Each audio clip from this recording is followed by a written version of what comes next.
And now we just wait for the two players themselves to walk out onto centre court. Marion Bartley and Laura Robson are with me, and it looks as if Mr. Djokovic is keeping Mr. Norrie waiting at the moment.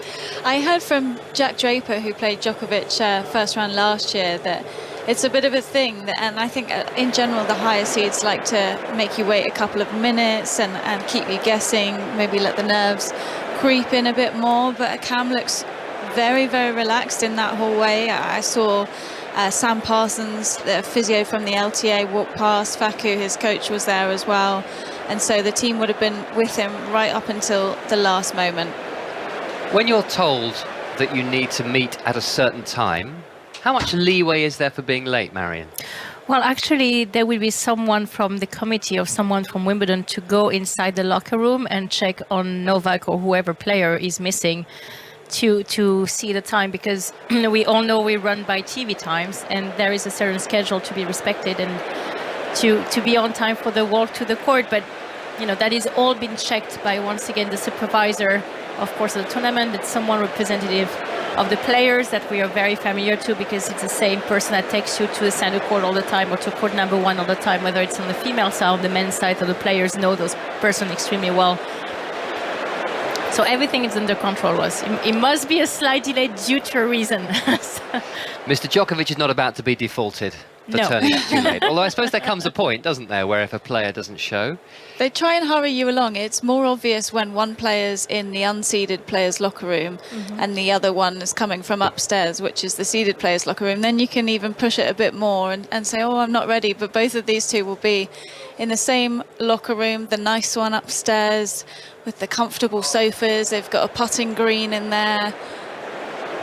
They've got everything they could possibly want. And Cam Norrie is just waiting, probably feeling the nerves. So Novak Djokovic could be working on his putting stroke as we speak. That would be just the definition I highly of doubt coolness. it, but he could be. Their locker rooms are... Their lockers, I should say, are adjacent on centre court. They were right in the locker room, in the seated locker room, so they're right next to each other. We were actually with Laura right across that locker room on the women's side, waiting for the doubles match to finish, so we make our way to our booth now and commentating this match. So we are very familiar with all those members' dressing room and everything that is inside. Well, Norrie is being made to keep waiting, no question about it here, and he's looking at some of the picture frames up on the walls of the corridor. He's going to disappear back into the locker room, I suggest. He's fed up with waiting for Djokovic. So let's go back to court 1 and hear about the start of the deciding set in that thrilling wheelchair singles semi-final we were describing on 5 Live. Naomi Cavaday's back in position.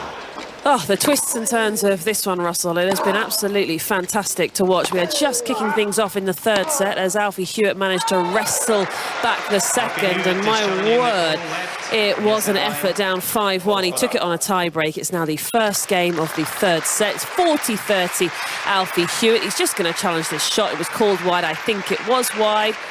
Oh, okay, only by a millimetre.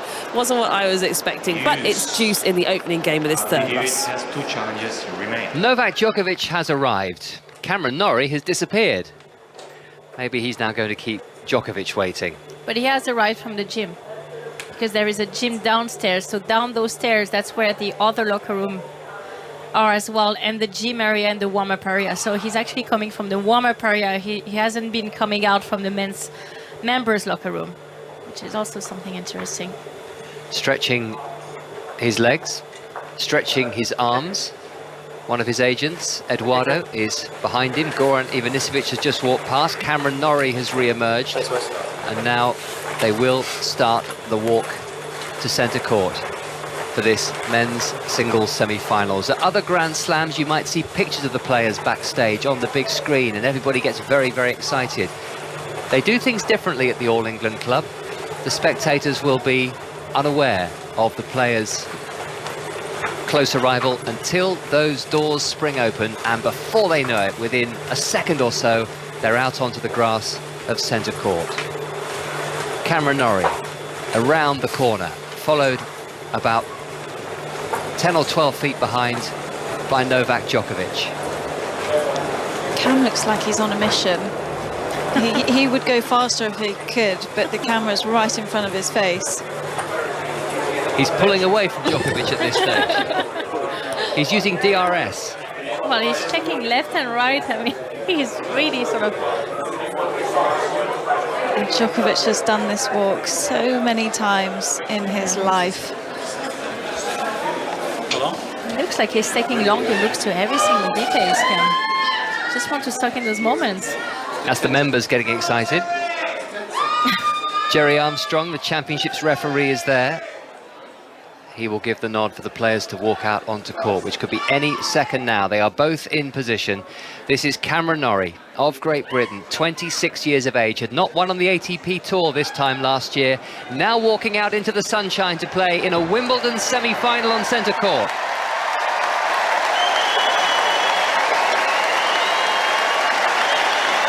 Followed by the champion, the six-time champion, Novak Djokovic.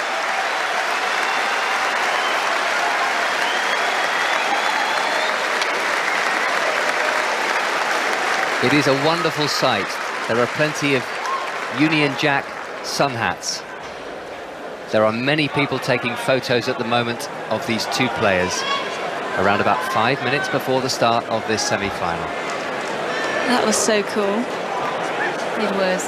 That feeling when you walk out, especially for Cam, he's only played on centre court once, I believe, in this tournament. He's been out on court one the majority of the time for the last few rounds, and him walking out to that, especially for a Brit, yeah, and with all that pressure, all the home support, that's got to be cool.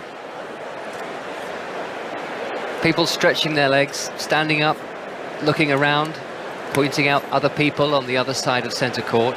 Do you remember how you felt when you walked out for the final? Which one? The one I won or the one I lost? The one you won. Let's focus on that. I just remember telling myself, you're just not going to lose that match. That's just not possible. Whatever happens, you're just not going to lose again. I don't want the silver dish anymore. I have one already. But it was nerve-wracking. I mean, the one thing for sure is you're nervous. When you're serving, if you want to check any of the calls, please say challenge quickly and clearly. Protect the surface as usual. Don't throw your rackets, please. And if we get to 6-all in the fifth, 10-point tiebreak. Anybody? I'll get some towels. Anybody need anything else? Questions? All right. That's heads, tails. Say it again. Heads call. And you win. I'll serve.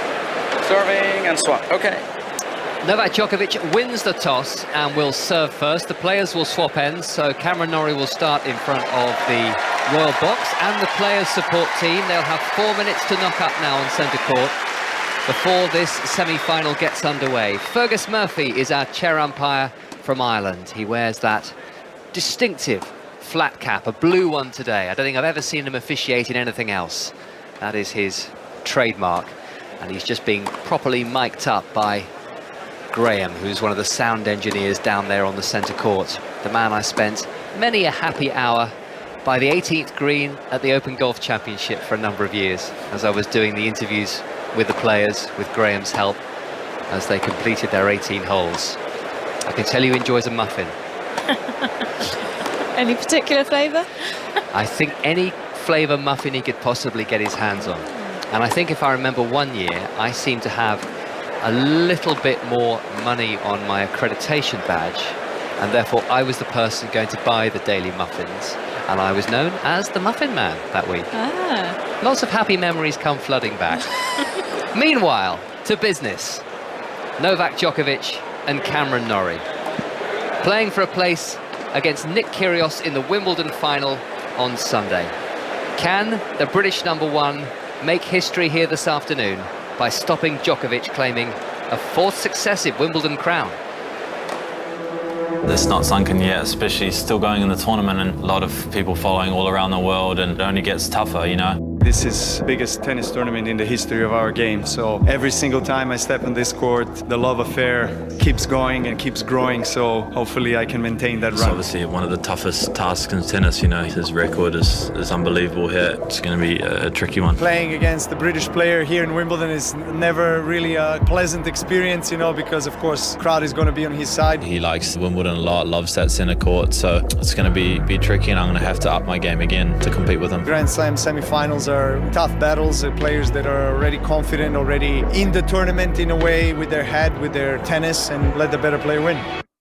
The volley from Norrie. Goffin down the line with the backhand. Norrie with the little drop shot into the net. Djokovic reaches in with the most astonishing backhand you've ever seen in your life. Forehand volley winner into the open court by Norrie.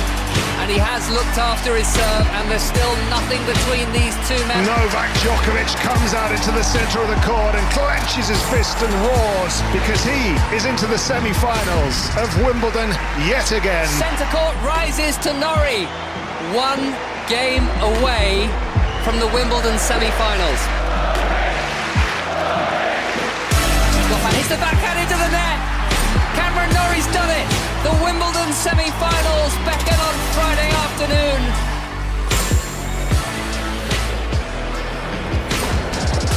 And Friday afternoon has arrived. 2 days off from matches for Cameron Norrie after that quarter-final victory over David Goffin. Earlier in the fortnight, he's beaten Pablo Andujar and Jaume Munar, 2 Spanish players. Munar from 2-1 down. Then Steve Johnson in straight sets in his 1 centre court appearance before today, and Tommy Paul before David Goffin. Paul, the 30th seed, the highest ranked player he has played in the fortnight until today. And today does not get any tougher. Djokovic, the top seed, dropping sets against Kwon Soon Woo in the first round, and Tim van Rijthoven, the Dutch player who's had such a breakout grass court summer, in the 4th round, and then coming back from 2-love down to beat Yannick Sinner quite comfortably in the end, winning the last 3 sets 6-3, 6-2, 6-2 in the quarterfinals. So the question I haven't asked either Marion or Laura yet is just how much of a chance you think Cameron Norrie really has in this match? I think he's got to get a good start, and Cam can sometimes be a little slow off the mark, especially when he's finding his way and when he's figuring out how to play. Sometimes he can start slightly defensive, which I don't think is going to be the tactic today. It's not really going to get you very far against Djokovic, so he would know that coming in. I'm sure he's done everything possible in the preparation for this, and I think Cam, if he gets a great start, you never know. I don't want to put a percentage on it, but after the last few days, I feel like anything can happen. Any result is possible, and this might be Cam's day. I would love that as a Brit. Absolutely. I mean, for me, as you would say at the beginning, it's just 2 men facing against each other. Then of course you have the old experience and the ability just to win matches from Novak Djokovic, has been playing so many Grand Slam semi-final. But on the other hand, you have someone that has the whole stadium for him. And I think he has to leverage from there. He has to really find that sort of extra adrenaline to rush into his body to maybe produce the match of his life. And that might be what it takes. But if there is one place and one day to do it, it's now. Ready. This particular Friday, the 8th of July, would be the day, wouldn't it? 19 minutes past 3. This is Cameron Norrie in a first Grand Slam semi-final, and it's taking place on Wimbledon's famous centre court in its centenary year. Novak Djokovic getting the semi-final underway by putting a first serve into the net. Trying to reach a record 32nd Grand Slam singles final for a man. It's an 11th Wimbledon semi-final for Djokovic, who's not quite happy and not yet ready to send his second serve Norrie's way. This one is good. It's a backhand reply from Norrie. The forehand down the line from Djokovic. Forehand Norrie onto the backhand of Djokovic. Norrie's forehand. Djokovic into the net with the double-handed backhand. So Norrie's ahead on the scoreboard. Love 15. The crowd are itching to get going here. I think the fact that you only have one semi-final, they can put all of their energy into Cam Norrie for the next couple of hours. That is a good point. Nick Kyrgios has been doing the media rounds earlier today and said that his initial sensation was one of disappointment that he wouldn't be able to play the semi-final against Rafael Nadal out here this afternoon, but he can also see the benefits clearly of not having to play Nadal and being guaranteed a place in a first Grand Slam final. Djokovic with the second serve again, the backhand reply from Norrie, who's a long way behind the baseline and just waiting for the error from Djokovic, who sent that one a long way out over the baseline. And you can sense there is nerves from the side of Novak Djokovic. He was very slow second serve to start this game. This forehand, he was lacking at least 4 steps forward to hit it. So he's not settled yet, Novak Djokovic. Love 30 down. Now he lands a first serve. It's chipped back on the forehand by Norrie. Backhand by Norrie, pushed over the baseline.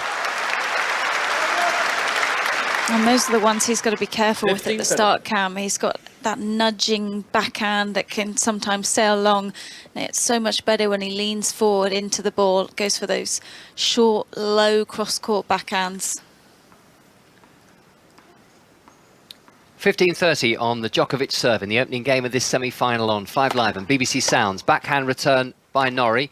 The backhand cross-court from Djokovic right onto the baseline, but this is into the net.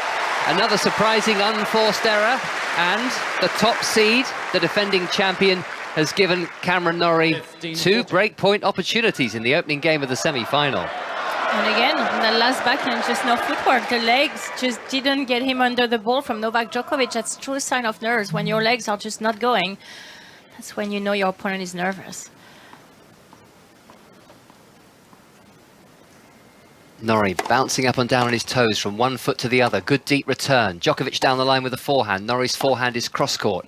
Double-handed backhand cross-court from Norrie. Right in, I was going to say right into the corner, but there came the call from Fergus Murphy, confirming it was just wide. Just wide, and you could see Djokovic there just trying to get his footwork going a little bit more. He tried to slide into that last one, maybe just to shock himself into a bit more intensity here.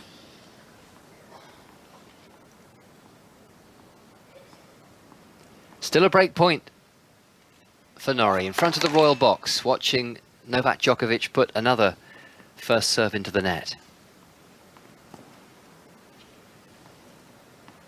Can he convert this opportunity? Djokovic's second serve, break point down, backhand return from Norrie, down the line and onto the sideline, brilliantly retrieved by Djokovic. The drop shot from Norrie to try and get the break. Djokovic is there, Norrie goes down the line! Had a pass, had a big celebration too as he turns around to those in the players' box. What a start for Cameron Norrie. He breaks the serve of Novak Djokovic in the opening game of the semi-final. I thought Laura was playing that backhand for him. She was about... First game. First of all, she kicked me in the leg just to say, how long he's going to get it? Yes, Djokovic got the ball, but then it was a better play from Cameron Norrie. But I think Laura, by the end of this match, is going to be on the court playing those shots with him. I was just so much excitement. Living that point. What a start from Cam Norrie. I love it. And just the reaction after the point as well. He's getting the crowd even more involved. I think he recognises that he needs everyone in this stadium on his side today. Be careful of Marion, she's got to play later. Well, I'm not sure that matters really a lot, to be honest. In the invitational doubles, up against Greg Rosetsky and Anne Kiothevong, with a bit of help from Nenad Zimanic. Now, can Norrie consolidate the break of serve? Forehand from Djokovic down the line. Norrie's forehand cross-court. Backhand into the net from Djokovic, who's not settled yet. By his standards, it's been a long time since he played in a Grand Slam semi-final. That was in September in the US Open, where he came so close to winning all 28 Grand Slam matches in a calendar year, only to lose to Daniil Medvedev in straight sets in the final in New York.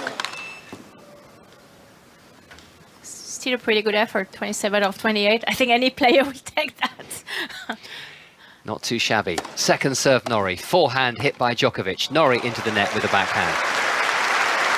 And I wonder, because obviously the schedule has been changed due to Rafa's retirement yesterday, it's a little bit unusual for Novak to come out that late, to be ready on court. And I wonder, because the doubles before went quite quickly, if you would expect maybe himself to play slightly later and sort of was not quite ready to enter this court. We'll see. Forehand hit deep by Norrie. He's on the baseline, and that's a forehand that he's just pushed wide. I think you have to start thinking about the last-minute changes last night as well to the schedule. They were due to be on court at 1:30. He would have done all that preparation to be planning on walking out at that exact time, and then it all goes up in the air at 10:30 last night when Nadal withdrew, and they decided to put the women's doubles on either side of this semi-final. Yes, I was wondering at what point it's too late to change the schedule. I suppose the evening before is fine because players can slightly change their plans for the following day, but they did walk on court about an hour and a half, an hour and 45 minutes later. Now it's Norrie putting one into the net. That's the second unforced error in a row and an immediate chance for Djokovic to break back. Yeah, but you can see on that one, Novak didn't really try to hit through the court. He just sort of give it back to Cam on his backhand with a little bit of shape. Yeah, just waiting for the error. 15-40 down, Norrie. Down the tee, but wide with the first serve.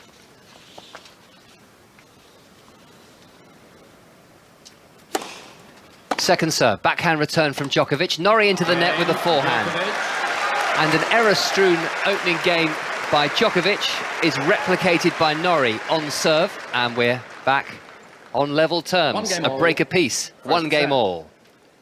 Cam went so hard in the first game that I think he just lost a bit of energy there, and it looked like his footwork got caught up slightly on a couple of those shots, and he was just getting no pace from Djokovic, as Mariam was saying. And he's someone who prefers to be on the run, being pushed wide.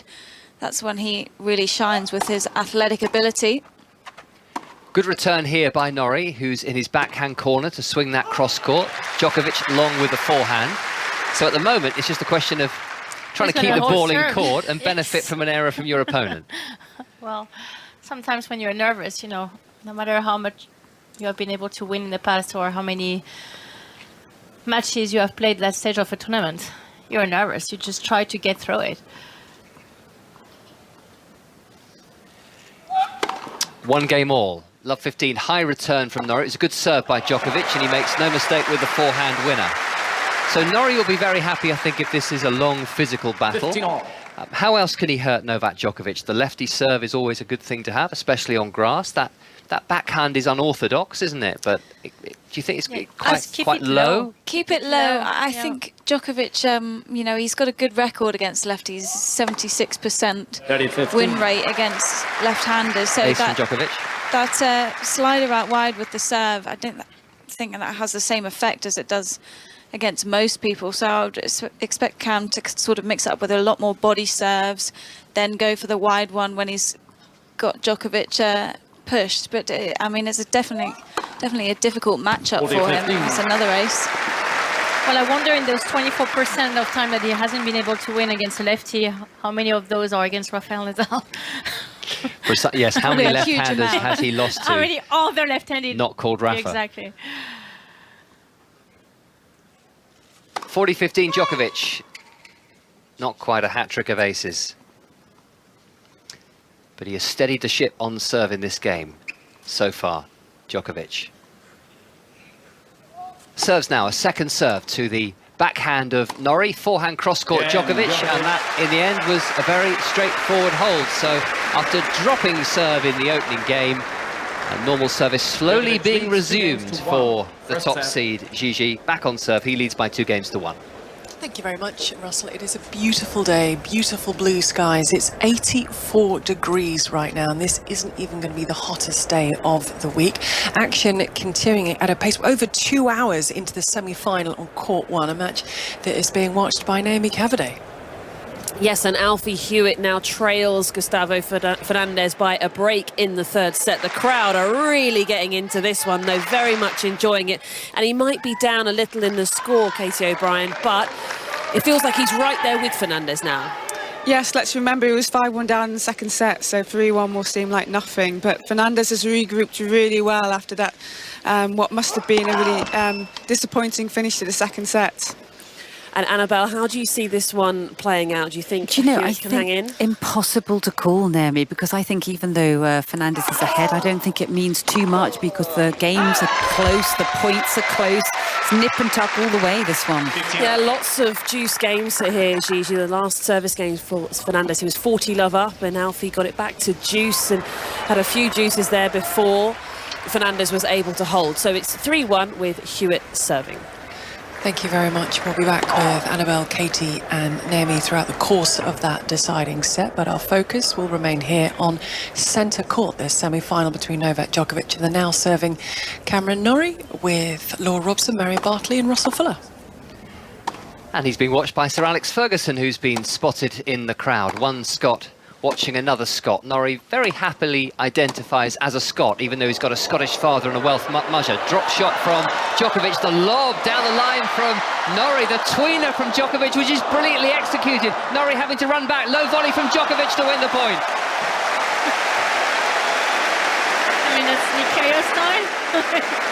Is that a preview to what we're going to have on Sunday? Just a little sneak peek, guys. Tweener lob. Decent drop shot volley from the forehand. Oh, the tweener was placed perfectly. A lob over Cam's head. Looks like Goran yesterday on the court with us. Yeah, hardest direction to hit it. Drop shot volley. He did that all afternoon long. 1-2, love 15. And Norrie missing a first serve. Everybody enjoyed that last point, apart from Cameron Norrie.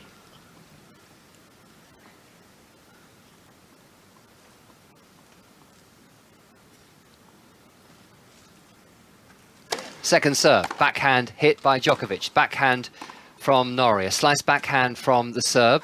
Djokovic with a slice backhand cross-court to the Norrie forehand. Norrie goes cross-court. Now he'll hit his double-handed backhand cross-court. Backhand from Norrie right into the corner, and Djokovic nets. Good response by the British player. That's exactly the shot Laura was talking about. Just that backhand that skids through the court, stays super low. He's able to cut that outside line rather than going through the baseline, taking Novak out on his forehand. Even when he hits that ball down the middle of the court, as long as it stays low onto the ground, he can set up his forehand. Especially on grass, yeah. 15-all. Backhand by Norrie, backhand by Djokovic, very close to the sideline that, but in. Some attacking play in this rally by Djokovic. His forehand cross-court to the Norrie backhand, steered down the centre by Norrie. He plays the same shot once more, and now a bit of a flyer on the backhand by Norrie, and that goes long. Well, there's some definite tactics from Djokovic here to just pepper Cam Norrie's backhand side. I think he's hit only a couple of forehands so far in the entire match. And I feel like Cam's not looking for his forehand enough here. He's quite happy to default to a couple slices here and there, which isn't really his best game plan and not something that he uses generally anyway. 15-30 down, Norrie. That was the sound of a first serve hitting the net. Second serve, forehand reply Djokovic. Backhand Norrie cross-court. Wonderfully well struck. And Djokovic just long. Almost a phenomenal effort to get that ball back in play, but Norrie set that up beautifully. Cam Norrie's also got a lot of zinc on his face. We love a sun-smart king. 30-all. Forehand reply from Djokovic just long.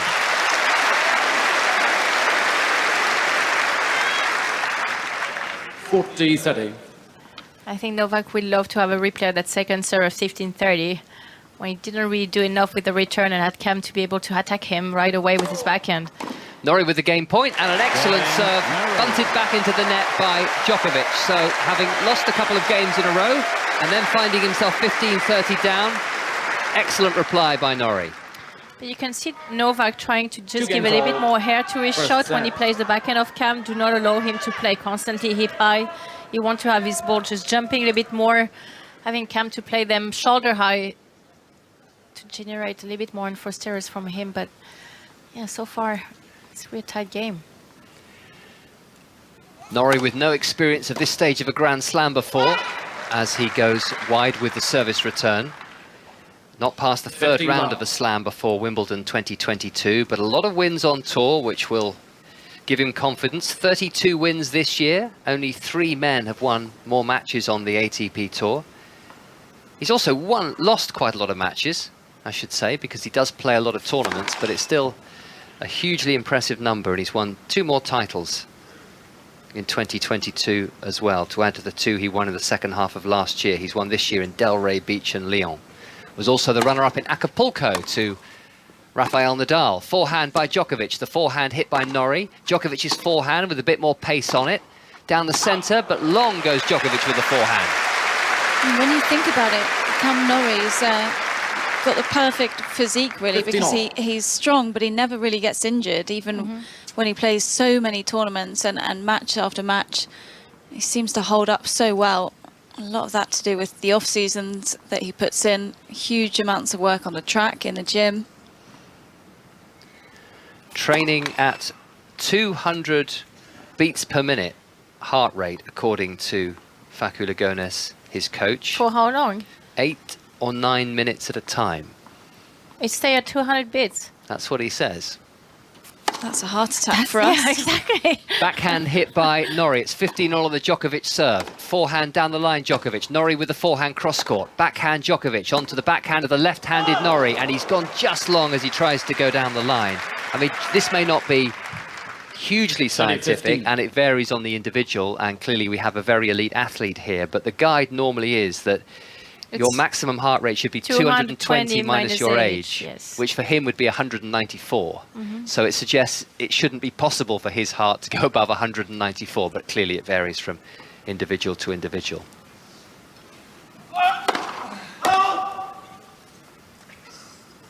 And that's often taking place on court and frequently in very hot parts of the world. Backhand return from Norrie. Djokovic hits the forehand to the backhand of Norrie. That's drilled cross-court, very low over the net. A forehand pushed down the line and deep by Norrie. Now his backhand, he's trying to keep that low to the Djokovic backhand. Djokovic equal to it. A slice backhand into the net from Djokovic this time, though.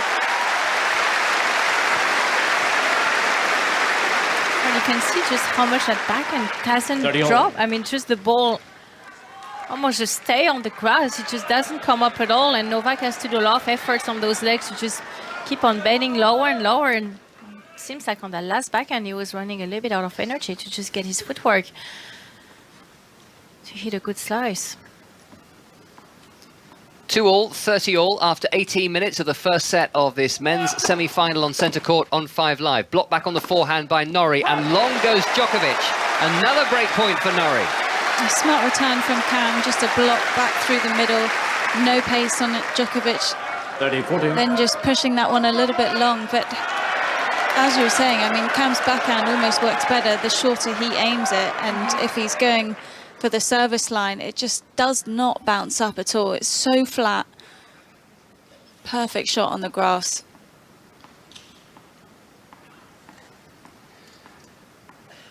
Breakpoint Norrie for a second break of serve in this first set. Djokovic's forehand cross-court. Norrie with the backhand. Djokovic cross-court with the forehand. A nice angle created there by the former world #1. Norrie defending. Pushes the forehand back to the back of the court. Forehand cross-court Djokovic. Norrie is back in this rally now, and he has the break point. Djokovic long with the backhand cross-court. 3 breaks of serve in the opening 5 games of the semi-finals, Gigi. 2 of them to Norrie, who leads Djokovic by 3 games to 2. With 19 minutes played, we'll be back to centre court very shortly, but straight to court #1 to find out, Naomi Cavaday, if Alfie Hewitt's been able to claw back that break he was down in this deciding set of his semi-final. Yeah, not quite, Gigi. They have really settled into just holding serve now throughout this final set. It is 4-2 Fernandez, and that break of serve came in the very first game of the set for Hewitt, or that he lost his service games. He trails 4-2, but he's got a couple of game points to just keep in touch. But he is still down a break in the third, Gigi. Naomi, thank you very much. And he has his doubles to play later on with Gordon Reid. Now, yesterday, Sue Barker caught up with Cameron Norrie and spoke about his newfound fame. You've been a big headline on all the news channels across, the last 24 hours, and you continue to will be. Are you ready for how life is going to change now? Yeah, I'm as ready as I can be. I don't think you can prepare for stuff like this, but I think that's what comes with it. With the success and everything, and even riding my bike around, I'm getting a couple of looks, people like looking at me and saying well done, shouting at me. So even that's just cool to see, even just so quickly after a couple of matches like that. Yeah, because you told that story before the championships about the barman. Tell that story, go on. Yeah, I was before Wimbledon, or actually it was before Queen's. I was just out to dinner with my girlfriend, and the barman was like, after 10 minutes, he was like, "Oh, do you watch much tennis?" And I was like, "No, I watch a little bit." He's like, you look exactly like this tennis player, Cameron Norrie. Like, it's crazy. And I said, oh, wow, okay. And then literally I gave him like 15 minutes, and as I was leaving, I went up to him and I was like, by the way, actually, I'm Cameron Norrie. And he couldn't believe it. And I think obviously he was a big tennis fan, and he's like, no way, no way, no way. So it was pretty funny, and that was probably one of the first times here in London that someone's at a restaurant or somewhere like that they've said something. Well, he's going to have to get used to being recognised a lot more by the general British public after this run to the semi-final stage. Start of the 6th game is back to Russ. And a man looking every inch like Cameron Norrie is 3-2 and a break up in this first set, but after a very nice drop shot by Novak Djokovic, opened up that last rally. The top seed was able to win the first point against the Norrie serve with a volley winner. Second serve for Norrie, love 15 down, his forehand back at the backhand of Djokovic. Djokovic hits the backhand down the line, Norrie cross-court with the backhand. Djokovic miscues the forehand, not work still for Norrie to do, but he makes absolutely no mistake with the forehand down the line. Cam Norrie's game, he can make you feel uncomfortable because it's such a contrast between his forehand and his backhand. The forehand is deep, it's whippy, it's got that lefty spin on it, and the backhand is just the complete opposite. Very, very flat, and it seems like Djokovic is just struggling to find what to do with the ball. They have played before where Djokovic won pretty easily, 2-1. That was the end of last year. Yeah. But very different on this kind of surface. Great serve down the tee, right onto that line by Norrie, and Djokovic's backhand return is high and long. I wonder about the 2 days off and seeing obviously Rafa pulling out of the tournament, how that plays into the back of his mind, because he just doesn't get his leg going so far. Long with the forehand, Djokovic. He missed so much in the beginning of that match, Novak Djokovic, that, you know, it's rare to see him just... It was almost like what he did in the second set over Yannick Sinner, just being flat on the court, but... 2 game points for Norrie. I think you're right. However experienced you are, if Djokovic and Nadal are dueling for a Grand Slam title at this stage of their career and they suddenly find the other one is out for whatever reason, I think it might take a moment as Djokovic puts a forehand into the net, and that was a very comfortable service hole for Norrie in the end, and he leads by 4 games to 2. It might just, perhaps briefly, play on your mind. Exactly, and I think he has obviously to brush that off very quickly and just focusing on the task today and just get going, because once again you see when Novak is nervous on not only the body language but just the legs. Generally the legs are just not going on, and there is just not much energy going through his body, and it has been absolutely the case since the beginning of this match. 2-4 down. Djokovic, an ace from him, and I don't think he's been 100% healthy throughout the championships as well. We've heard him on some of the microphones in the first week coughing and spluttering a little bit. May possibly have affected his energy levels slightly, but I wouldn't read too much into that. He's still been able to come back from 2-0 down to beat Yannick Sinner in a quarter-final. 2-4, 15 love. Djokovic with a second serve. Norrie a long way behind the baseline, returns on the backhand. Djokovic onto the baseline, and now into the net. Djokovic with a forehand. He's just not getting low at the moment. He's right in front of us, Djokovic. He's on our end, and it just looks like when he's hitting the ball, he's coming up off the legs. There's not a lot of knee bend happening. And the deeper Cam's ball is, the more frustrated he's looking with his footwork around the ball. 2-4, 15 all. Oh, he's going for a serve and volley.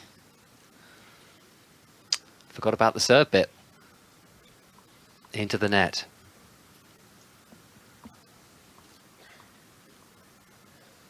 Second serve. Forehand. Mishit by Norrie, but it's landed in, and Djokovic has missed the forehands. He was towards the back of the court. It was a slightly higher ball, but he missed that by a long way, both long and wide. It looks like he's rushing. I mean, he doesn't want to get into the rally. That was not a ball he was in position to really go for it that much, and once again, just really not comfortable so far, Novak Djokovic in this match. 15-30. Forehand chip back by Norrie, trying to set up more break points. Drop shot from Djokovic. Norrie is there! Forehand down the line winner. One break of serve, often not enough against Djokovic, but this is Norrie's chance to go a double break up in the first set. And you want to be careful about playing a drop shot against Cam Norrie. He's so quick moving forward. Djokovic opened the racket face really early then. Cam read it early. It was an easy passing shot in the end. Oh, another serve volley attempt. Missing these first serves by quite some way. 15-40 down, second serve for Djokovic. Cameron Norrie with 2 break points for a 5-2 double break advantage in the first set. Backhand return.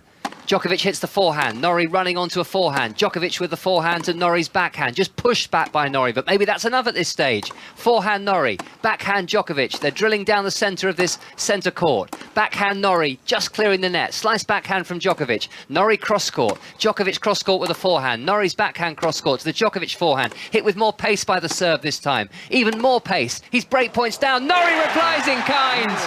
And it's too much pace for the champion. Djokovic nets. Norrie in dreamland at this stage. This very early stage of a best-of-5 set semi-final. But he could not have asked for any more. 3 breaks of serve to 1. Norrie leads Djokovic 5-2.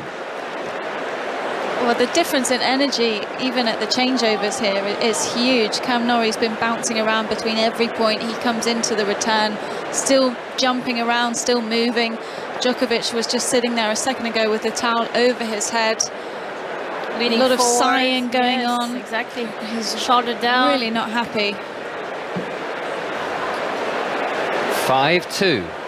Norrie's advantage. And that was a perfect exchange for Cam. I mean, just keeping that ball extremely low, just keeping hitting through the court. Do not give any breather to Novak Djokovic and waiting for the error, because it's just getting lower and lower and lower. And at some point, I mean, you're just going to hit in the net. And when it gets into that groove and into that stage, Cam is just so hard to beat on grass, because once you get the surface, just favor his game so much.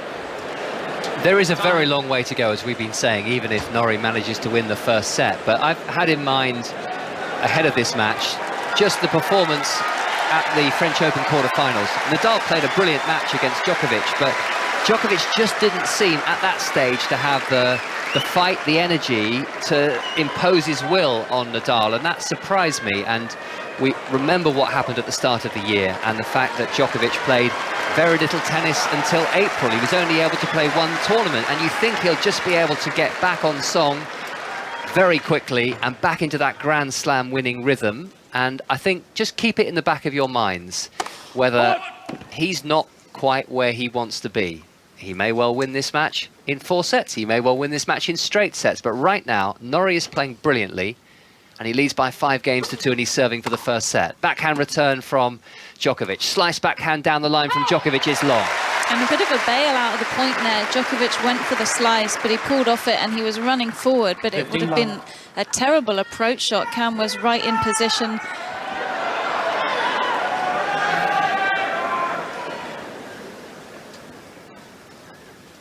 (5-2), 15 love. Blocked back on the forehand by Djokovic. Slice backhand from Djokovic. Norrie waiting for it. Lands just inside the baseline. Forehand down the line from Norrie. Djokovic into the net. He stays on his side at 30 love, but since that run of 2 games in a row, when he was 0-1 down and went on to win 2 games and leading 2-1 in the first set, Novak Djokovic hasn't won a game, which is, I mean, so unusual. Once again, it's just like he's missing so much from the back of the court. And you just expect him to go down a break maybe, but then pull it back and then fly. You know, he seems to turn things around so quickly that this is very strange. There's a double fault from Cam, which at the moment is within the budget, because he has this 5-2 lead. 30 love becomes 30-15 though very quickly. Djokovic chasing a 27th consecutive win at Wimbledon. His last defeat was by retirement because of an elbow injury against Thomas Berdych in the quarterfinal of 2017. That is one way to erase the double fault. An ace from Norrie, and after just 31 minutes on centre court, these are 2 set points to the British #1, who's in a hurry to get the job done. He serves into the net.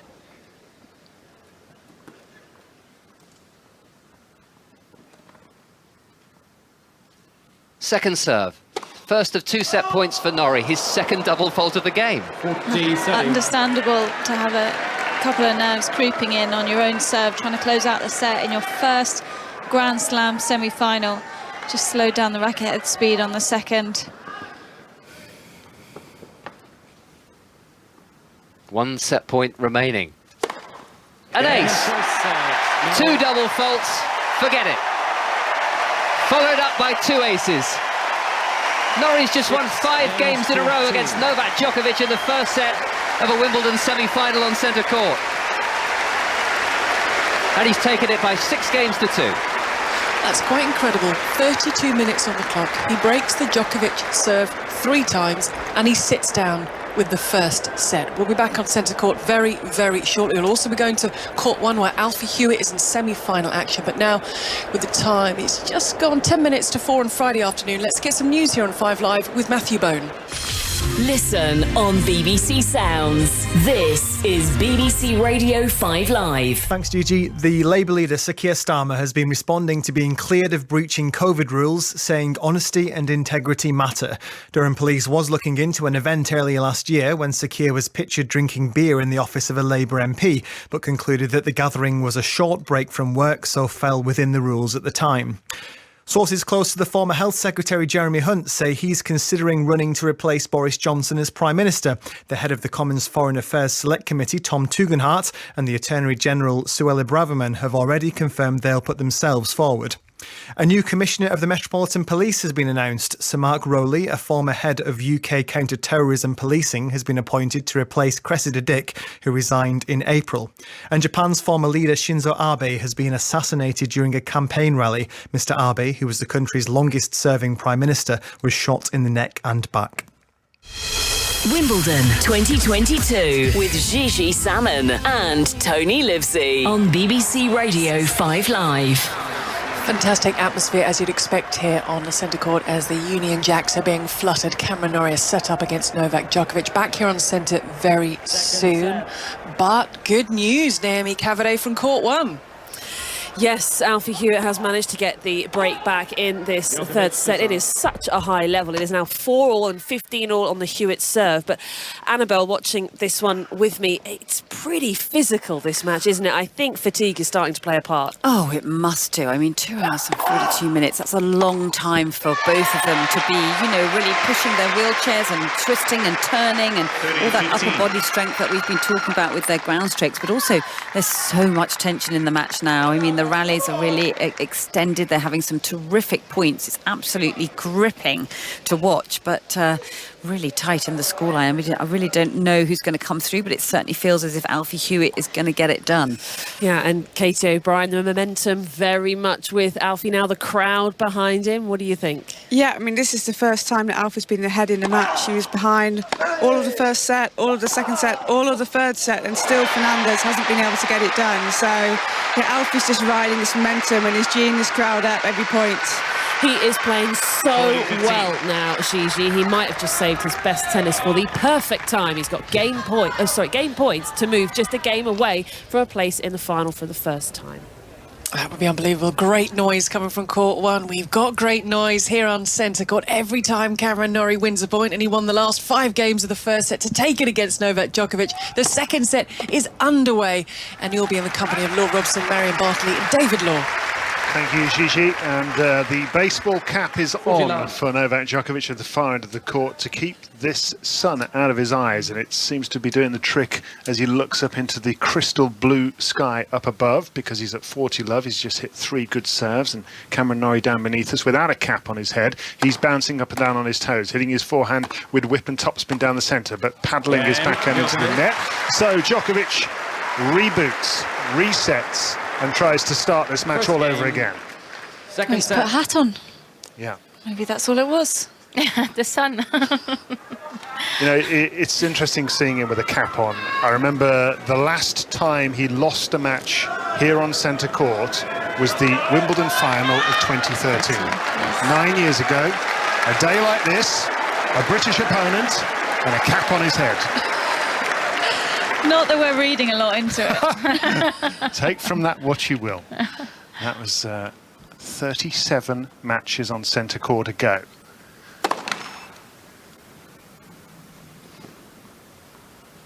People in the crowd are fanning themselves because it is that kind of day. It really is properly warm as a backhand is chipped down the centre by Novak Djokovic, who's won this title 6 times before, but that's a weak-looking forehand into the net. He's not really connecting properly at the moment. Well, he goes on an open stand on that forehand because the ball is wide, but the problem is Cam has no pace on that backhand, so you just can't go open stands because you can't generate anything. So he has to go cross stands. I think there is more adjustment that needs to be done for Novak Djokovic on his footwork. It's a good slider out wide on the serve from Cam Norrie. 30 long.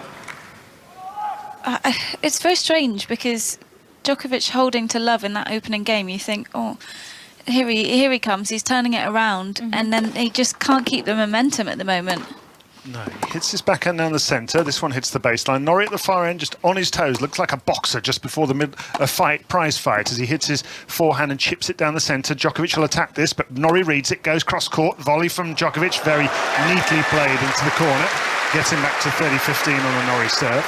The thing with Novak is he has been on so many occasions looking like down and out from a match. I mean, I remember that match at the US Open against Roger that was down 2 sets in the break in the third, and you think, well, it's going to be all day long with 3 sets wins for Roger, and against the whole stadium, he turns it around and win it. He has been so often put out into those situations that he can find off resources.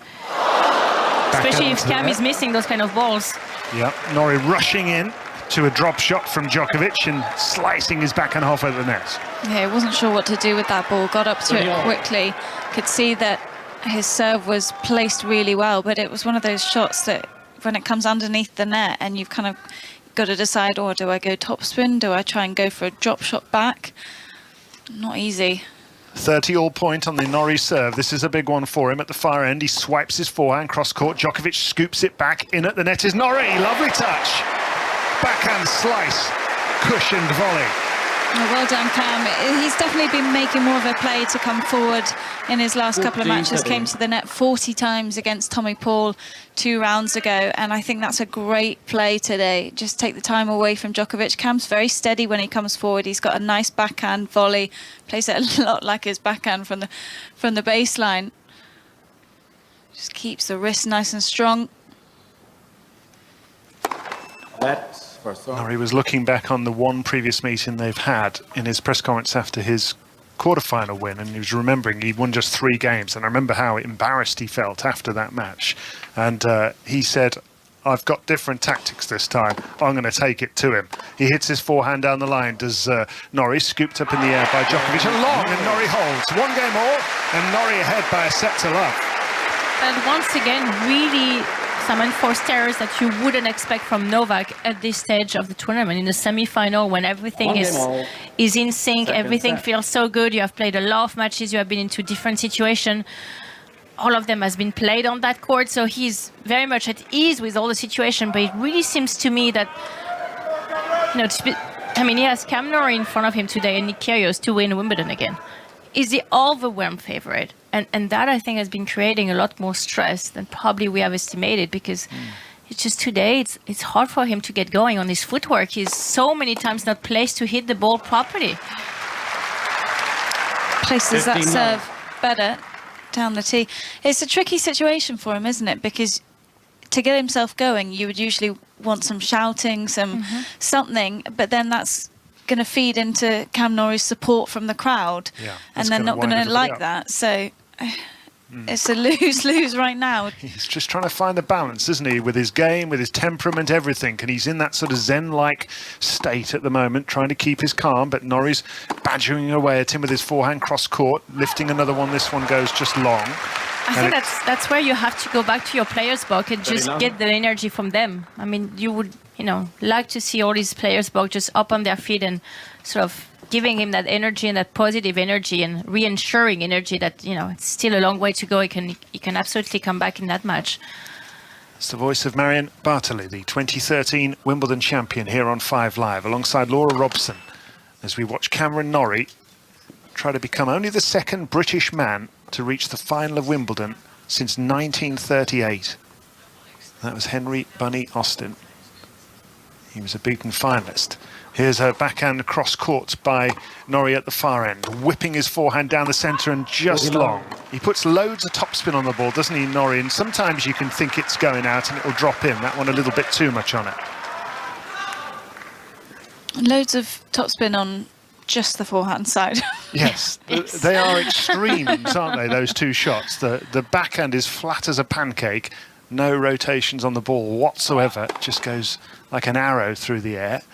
And then the forehand loops up in the air. It almost looks like a lob. He's clearing the net by so far another time as he hits that forehand cross court and now is on the run because Djokovic is in at the net and he will smash. Well, that was better from Novak, just stepping into that court to take Cam's forehand on the rise and attack the backhand down the line. Just once again, rushing more to the net, coming more to the net, trying to impose his game once again from the back of the court, because that's where you think Novak is going to take the upper hand of this match. And that's been as well why he has been losing that first set. He has committed way too many unforced errors and Cam was just dominating those rallies from the back of the court.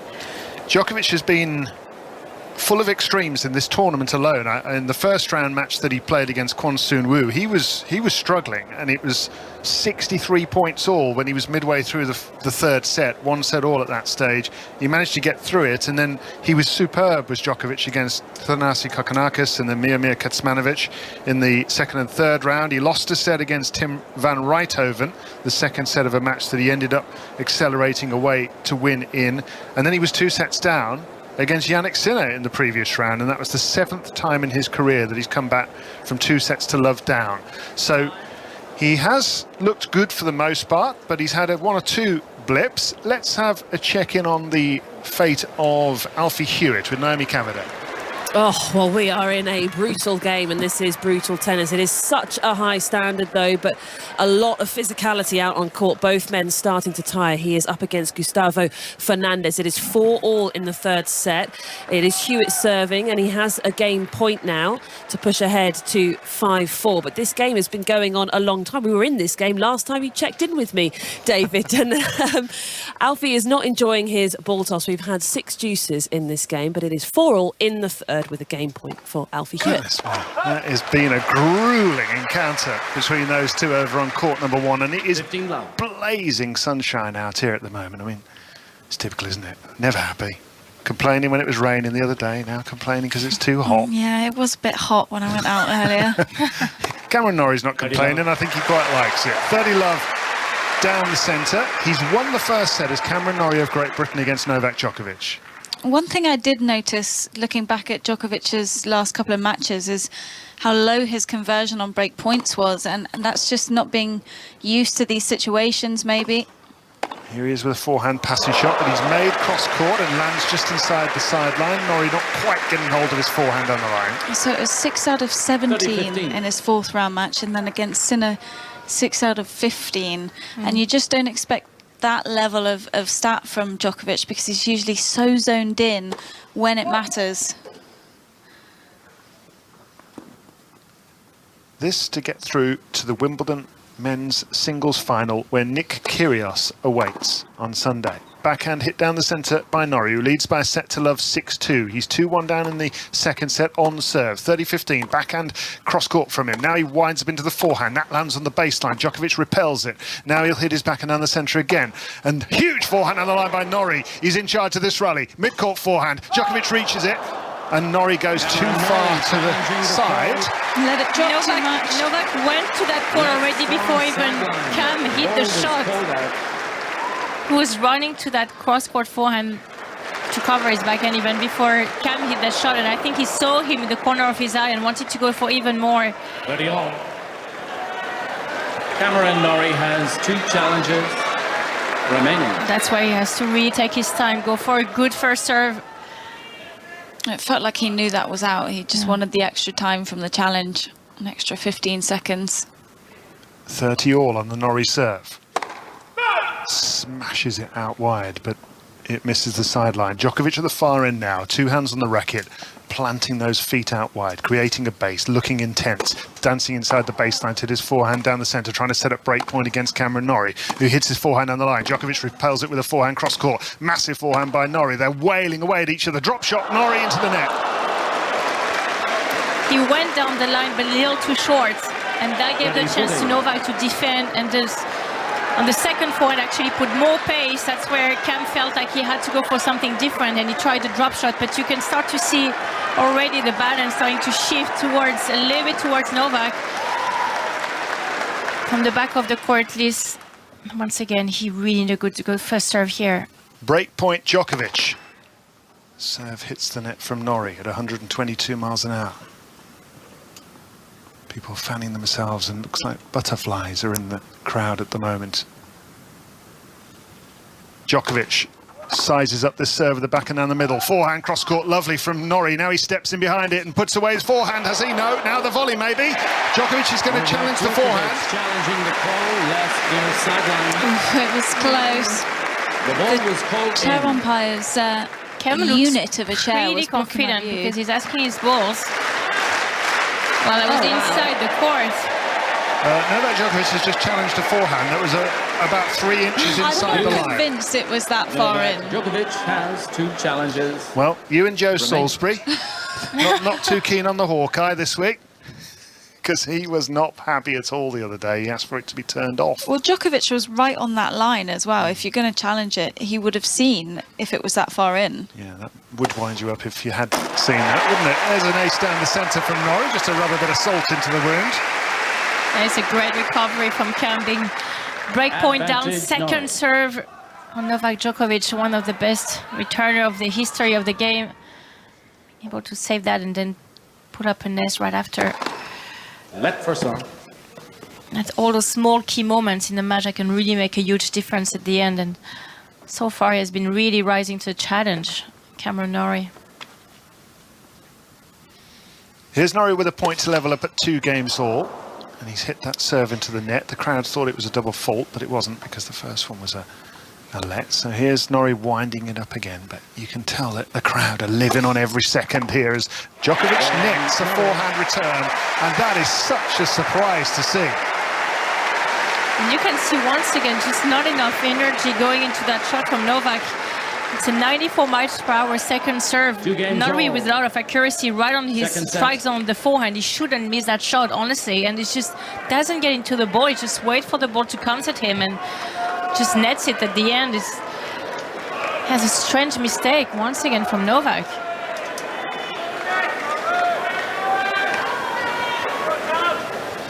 It's 2 games all.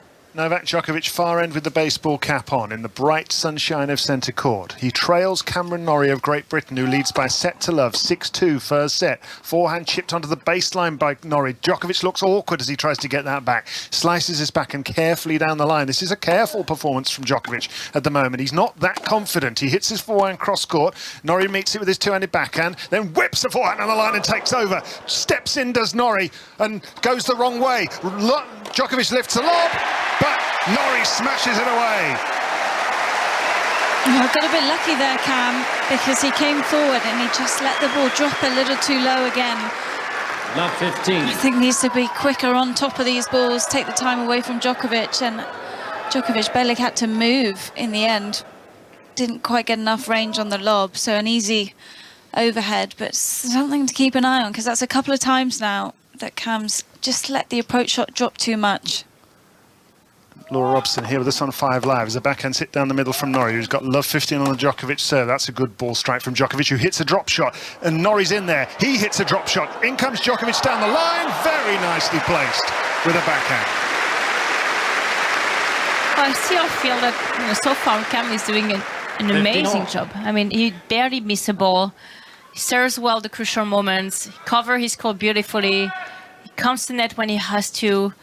Once again, that backhand that just skid through and played hard cross court. He goes with his forehand down the line more than usual. I mean, he's really up for the challenge today. It does sound like you're describing every Cam Norrie match I've ever watched. But yet you don't expect him to deliver this in a Grand Slam semi-final. Yeah, he is turning into some player, is Cam Norrie, as he hits his backhand on the half volley, because the depth of hitting from Djokovic is superb. He hits the backhand on the line now, Djokovic. He's put away the drop shot, and he's decided, OK, you're going to have 3 bullets. Well, he has to hit through his nerves. Anyway, that's the only way for him to get going. He has to find that energy back into his body.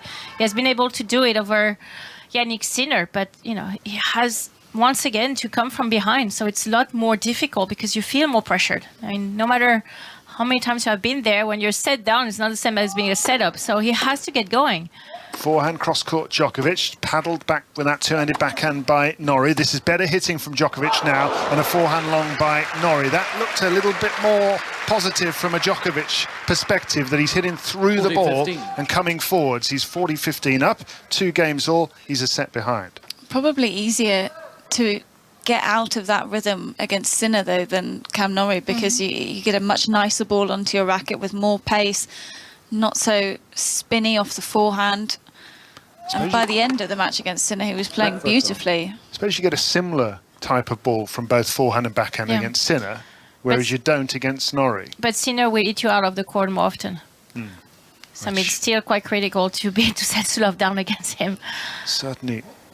Sinner did that for 2 sets, didn't he? As a forehand's lifted long by Norrie on the return. Much better service game from Novak Djokovic, who after 52 minutes perhaps is just starting to settle down. 3 games to 2. Second set. That's first set, Norrie. The scoreline, Gigi, and it is nip and tuck in the second set. Thank you very much, David. We're going to head straight to court 1, where Novak Djokovic, I believe that the 9th game of the 3rd set finally did come to an end. It did, after many, many, many deuces, and Alfie Hewitt managed to take it. So he is 5-4 up. He is just 1 game away, Gigi, but it is on the Fernandez serve, and he is 40-30 up now. Annabelle, we've seen Fernandez miss a couple of easy shots. Does that mean it's just not his day? Well, it certainly felt like that for quite a lot of the last, hour and a half almost. That's a stunning backhand return winner from Alfie Hewitt as I'm speaking here. But, the crowd is so electric every time Alfie wins a point. And I just feel for Gustavo Fernandez, who had such a lead, 6-2, 5-1. And now every time he hits a winner, there's almost silence here. And it must be very, very hard for him, I think, with such a partisan crowd up against him. But Katie O'Brien, Alfie is really using that crowd. We're hearing him roar so much. He's got a big support camp that he's really fist pumping to, and that's giving him the extra bit of energy he needs. And he's got so much more energy than he had at the beginning of the match. And you just feel that even if this match stays tight, he's got the slight edge here going into the final stages. So it's back to Juice on the Fernandez serve. Hewitt is 2 points away. Well, he's 1 point away now. It is match point. There was a double fault. You heard the clatter of the racket on the wheel from Fernandez. And the crowd have been absolutely loving this match. Well, it's just got better and better as the match has unfolded. The quality of the points has just been absolutely jaw-dropping, to be honest. It's been extraordinary. Yeah, it has been thoroughly enjoyable. Here is Alfie Hewitt with a match point. And a second serve now for Gustavo Fernandez, trying to hang on here. It's good. It's a reverse forehand from Alfie. It's a winner! And Alfie Hewitt wins an epic. 2-6, 7-6, 6-4. He is into the Wimbledon final for the very first time in front of a massive crowd here on court 1. He came back from a set and 5-1 down. He has turned it around. He's never beaten Fernandez on the grass. What a performance from Alfie Hewitt. Absolutely outstanding. Annabelle, Katie, how on earth has he managed that? Well, it's just amazing. I mean, I think it's just that fighting spirit, the grit, dug deep, and he just fought and fought and fought, and he is lapping up this applause. People are on their feet. In fact, the entire court 1 is giving him a standing ovation, and I have to say that was a really lovely, warm embrace at the net as they both hugged. Such appreciation from Fernandez for how well Alfie Hewitt fought to get through this match. Amazing. This court 1 have had a real treat today, and Archie's just Alfie is bashing his heart, and that's what it was today. He just hung in there, and then waited for his opportunity, and he seized it. That match point was amazing. Oh, absolutely phenomenal stuff now. I mean, that was just so much fun. And Alfie Hewitt, he will be in the Wimbledon final this year, David. Well, what a great story that is. I was watching that match ahead of this one, and he looked down and out did Alfie Hewitt. 6-2, 5-1. How has he come back to win that? Correction. And he's into the final of the wheelchair singles is Alfie Hewitt, a British man. And another British man here trying to reach the final as the men's singles against the great Novak Djokovic. And Cameron Norrie has won the first set 6-2. He's 2-3 down on serve in the second set. He's at 30 all. Smashes a serve out wide. Djokovic perhaps sensing a chance here. Putting two hands on his white and black racket, leaning forwards, wearing a white baseball cap today, Djokovic. That's how strong the sun is. Djokovic returns with the backhand onto the forehand of Norrie, who tries to attack it, but he's gone wide. Break point. He has to be careful here, Cam. Do not go for too much too soon. That was not a shot to be in position to go down the line for an outright winner. It's such a fine balance. It's so hard to do against Djokovic, because if you feel you give him too much time, eventually he will pick up the pace on the back of the court, but you have also to play it when it's required and when you have the chance, and that was not a shot to go for down the line winner. Norrie in bright sunshine, serves out wide, break point down, hits his backhand but doesn't need to because Djokovic has sliced and drifted long. Djokovic is going to challenge. I think it was just long, but Cam's got to be careful with this lefty serve now on the ad side. Djokovic is starting to move further and further out into the tramlines. That is long, so we're back to deuce. Deuce. Novak Djokovic has one challenge remaining. And that's at 3-2 in the second set. One challenge remaining for Djokovic. Maybe that might become a factor if he's not careful. Deuce point here for Norrie. Here's the backhand return down the centre from Djokovic. And then he goes cross-court with that shot. Whipped forehand wide by Norrie.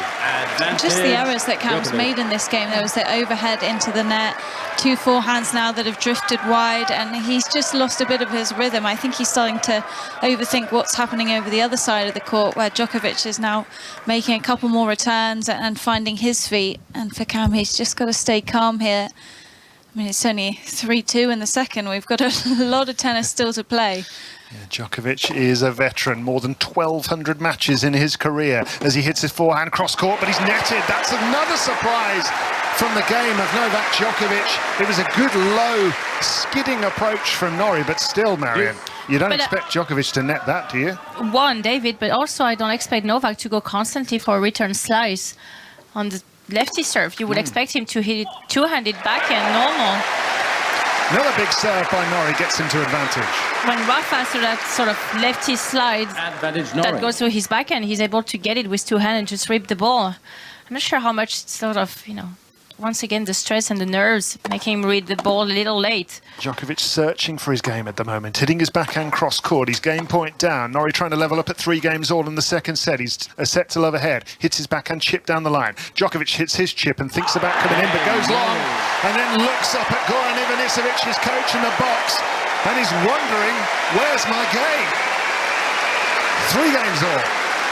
That's a huge hold for Cam, though, after a couple of ugly forehands in particular, which is usually his favourite shot. Just drifting a couple wide and just hanging on, but you feel the momentum is really starting to shift. And Djokovic, if he wins this game, I'm almost expecting some huge reaction. It just feels like it's bubbling underneath the surface.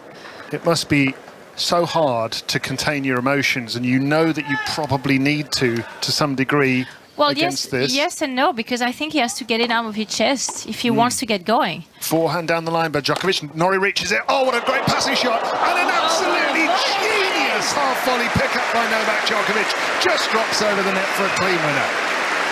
I think he has to express something, Novak Djokovic, whether he might get some crowd reaction, but I think it's still going to be better than being that sort of half water, but nothing going on, and he just can't get, once again, the energy out of his body. He's moving not at the same pace as usual. He doesn't hit his shot the same pace as usual. He has to get going. Norrie is just going to keep on coming. That's what he does. He lofts up a backhand return onto the baseline. Djokovic attacks his forehand on the line. Norrie reaches it with a forehand on the centre, then chips his backhand deep. A forehand cross-court by Djokovic. He can't find a way through. Now he goes down the line. That one will do it. And Cam just slides and almost felt on the ground throughout this rally. He got a play on another shot because Novak played back on that backhand, but he was walking a little bit dodgy at the end of that rally. So let's hope there is no damage been done there. I love your use of dodgy. Dodgy. She's been in England for too long. Exactly. Take that one back to France. Serve and volley by Djokovic ace. 40 love, 3 games all. He's a set behind 6-2. I mean, both players just have to be a bit careful at the back of the court because it's looking so dry and dusty out there, and it's been way more play than the ground staff were expecting on centre court, especially at the back of the court. I mean, you look up and the rest of the court is still pristine. Hardly anyone coming forward. Point for 4-3 in the second set for Novak Djokovic. Women's final tomorrow, and it promises to be an absolute belter between Ons Jabeur and Elena Rybakina. Here's a backhand down the centre, just long by Norrie. And so, a holder serve for Djokovic, who leads 4-3 in the second set. Leads 4-3. David, it's 4:21 as you start your journeys home for the weekend. Let's check in and get some travel here on 5 Live with Ellie Brennan. This is BBC Radio 5 Live. Listen live on digital, online, smart speaker, or the BBC Sounds app. In the latest travel news, it is really busy on the roads this afternoon. On the M1 northbound, 2 lanes are closed and there's 11 miles of queuing traffic because of debris and an oil spillage after an earlier accident from junction 29 for Chesterfield to junction 29A. Congestion is back to junction 27 for Hucknall. It's also looking so on the A61, the A611 and the A38 as people are trying to avoid those queues. There's delays of an hour there. On the M42 northbound, there's a lane closed and 10 miles of queuing traffic because of an accident from junction 9 to 10 for Tamworth. Congestion is past junction 6 for Birmingham Airport, and there's also delays of an hour and 10 minutes. Congestion is looking pretty bad southbound as well. That's just people slowing down to see what's happening there. On the M6 northbound, there's a lane closed because of a broken down vehicle between junction 8 and 9 for Wednesbury. There's congestion to junction 7 and delays of 45 minutes, and also queues on the M5 northbound if you join in the M6. That's back to junction 1. And on the M5 southbound, there's one lane, on the M3 southbound, there's one lane closed because of an accident between junction 11 for Winchester and junction 12. Congestion is to junction 9. There's delays of an hour and 10 minutes. Ellie Brennan, 5 Live Travel.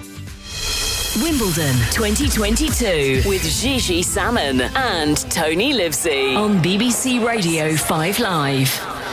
Back to centre court and the action between Cameron Norrie and Novak Djokovic very shortly, but away from the tennis. And Northern Ireland striker Simone McGill won't play again at Euro 2022. She suffered a serious knee injury during last night's Group A opener against Norway. She'll have a medical a little later this afternoon. Midfielder Nadine Caldwell also suffered a knock during last night's 4-1 defeat to the Norwegians. She'll continue to be monitored throughout the next few days. And we got commentary of Germany against Denmark at the Women's Euros later this evening. That starts at 8 p.m. All the build-up in 5 Live Sport from 7, and in a few minutes' time we'll be looking ahead to tonight's match. But in the meantime, it's Djokovic, it's Norrie, it's Laura, it's Marion, and it's David.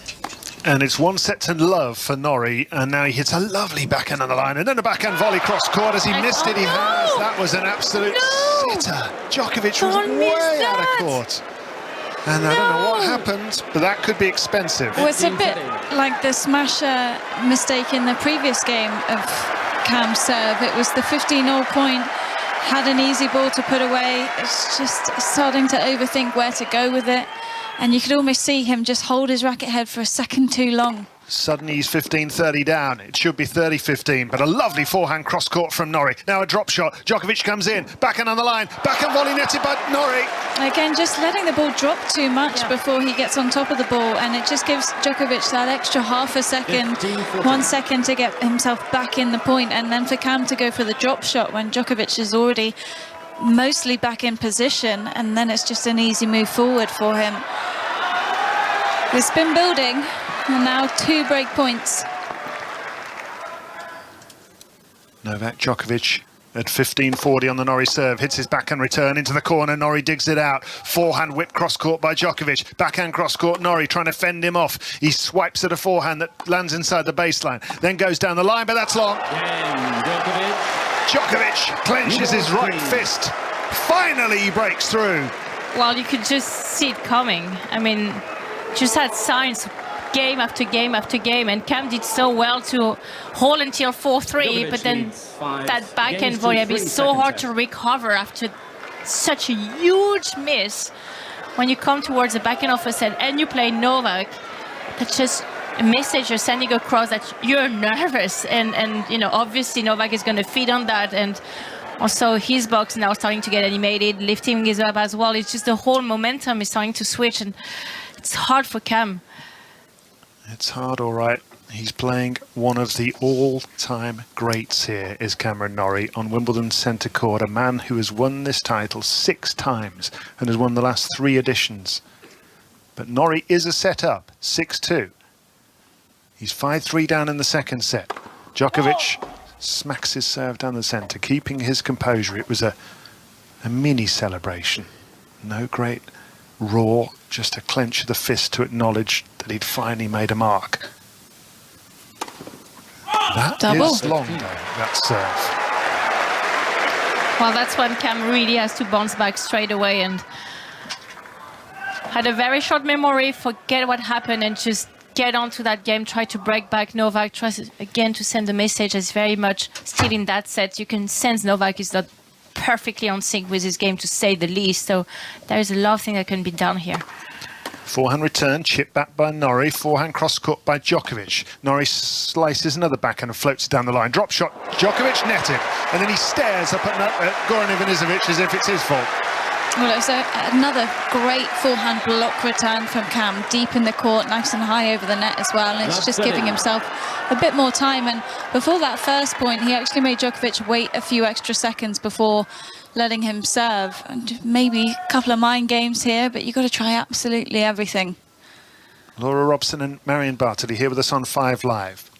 Men's singles semi-final at Wimbledon. Nick Kyrgios awaits in the final. Serve out wide from Djokovic is a good one. Hits the line. Norrie challenging the call. We'll see what the challenge said, but when Novak took a look at his box when he missed that drop shot, actually Goran told him to hit the ball cross. I mean, just go for hitting. I think when you're lacking rhythm, it's really hard to pull up touch shots. That's the most difficult one. That's when you have to really feel your game. So to go actually for more hitting and feel your momentum again in your rhythm is a little bit easier. We need to put you on coaching watch. Oh, yeah, I'm you're seated between the box there. Oh, Marion's eyes are fixed on that box. Lovely serve out wide from Djokovic, gets him back to 30 all here. And actually, in the previous match against Jannik Sinner, for the first 2 sets, Goran Ivanisevic was just fuming at the way Djokovic was throwing in drop shot after drop shot and missing them. And it does appear to have stuck around that shot into this match. It's a shot that he can be devastating with when he's playing really well. And the Serbians still 2 points away, that's all, to levelling up at 1 set all here. But Norrie's in this rally now, but then he's put his backhand cross-court and wide. This is set point Djokovic. Just a small margin. He was making those shots in the first set. That was the whole difference. It's just missing them by so little. I mean, it's not a huge miss, but it's just drifting now that he's in his head. Yeah, of course. Absolutely.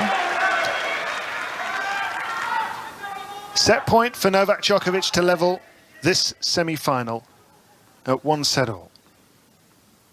Taking his time, serving into the net.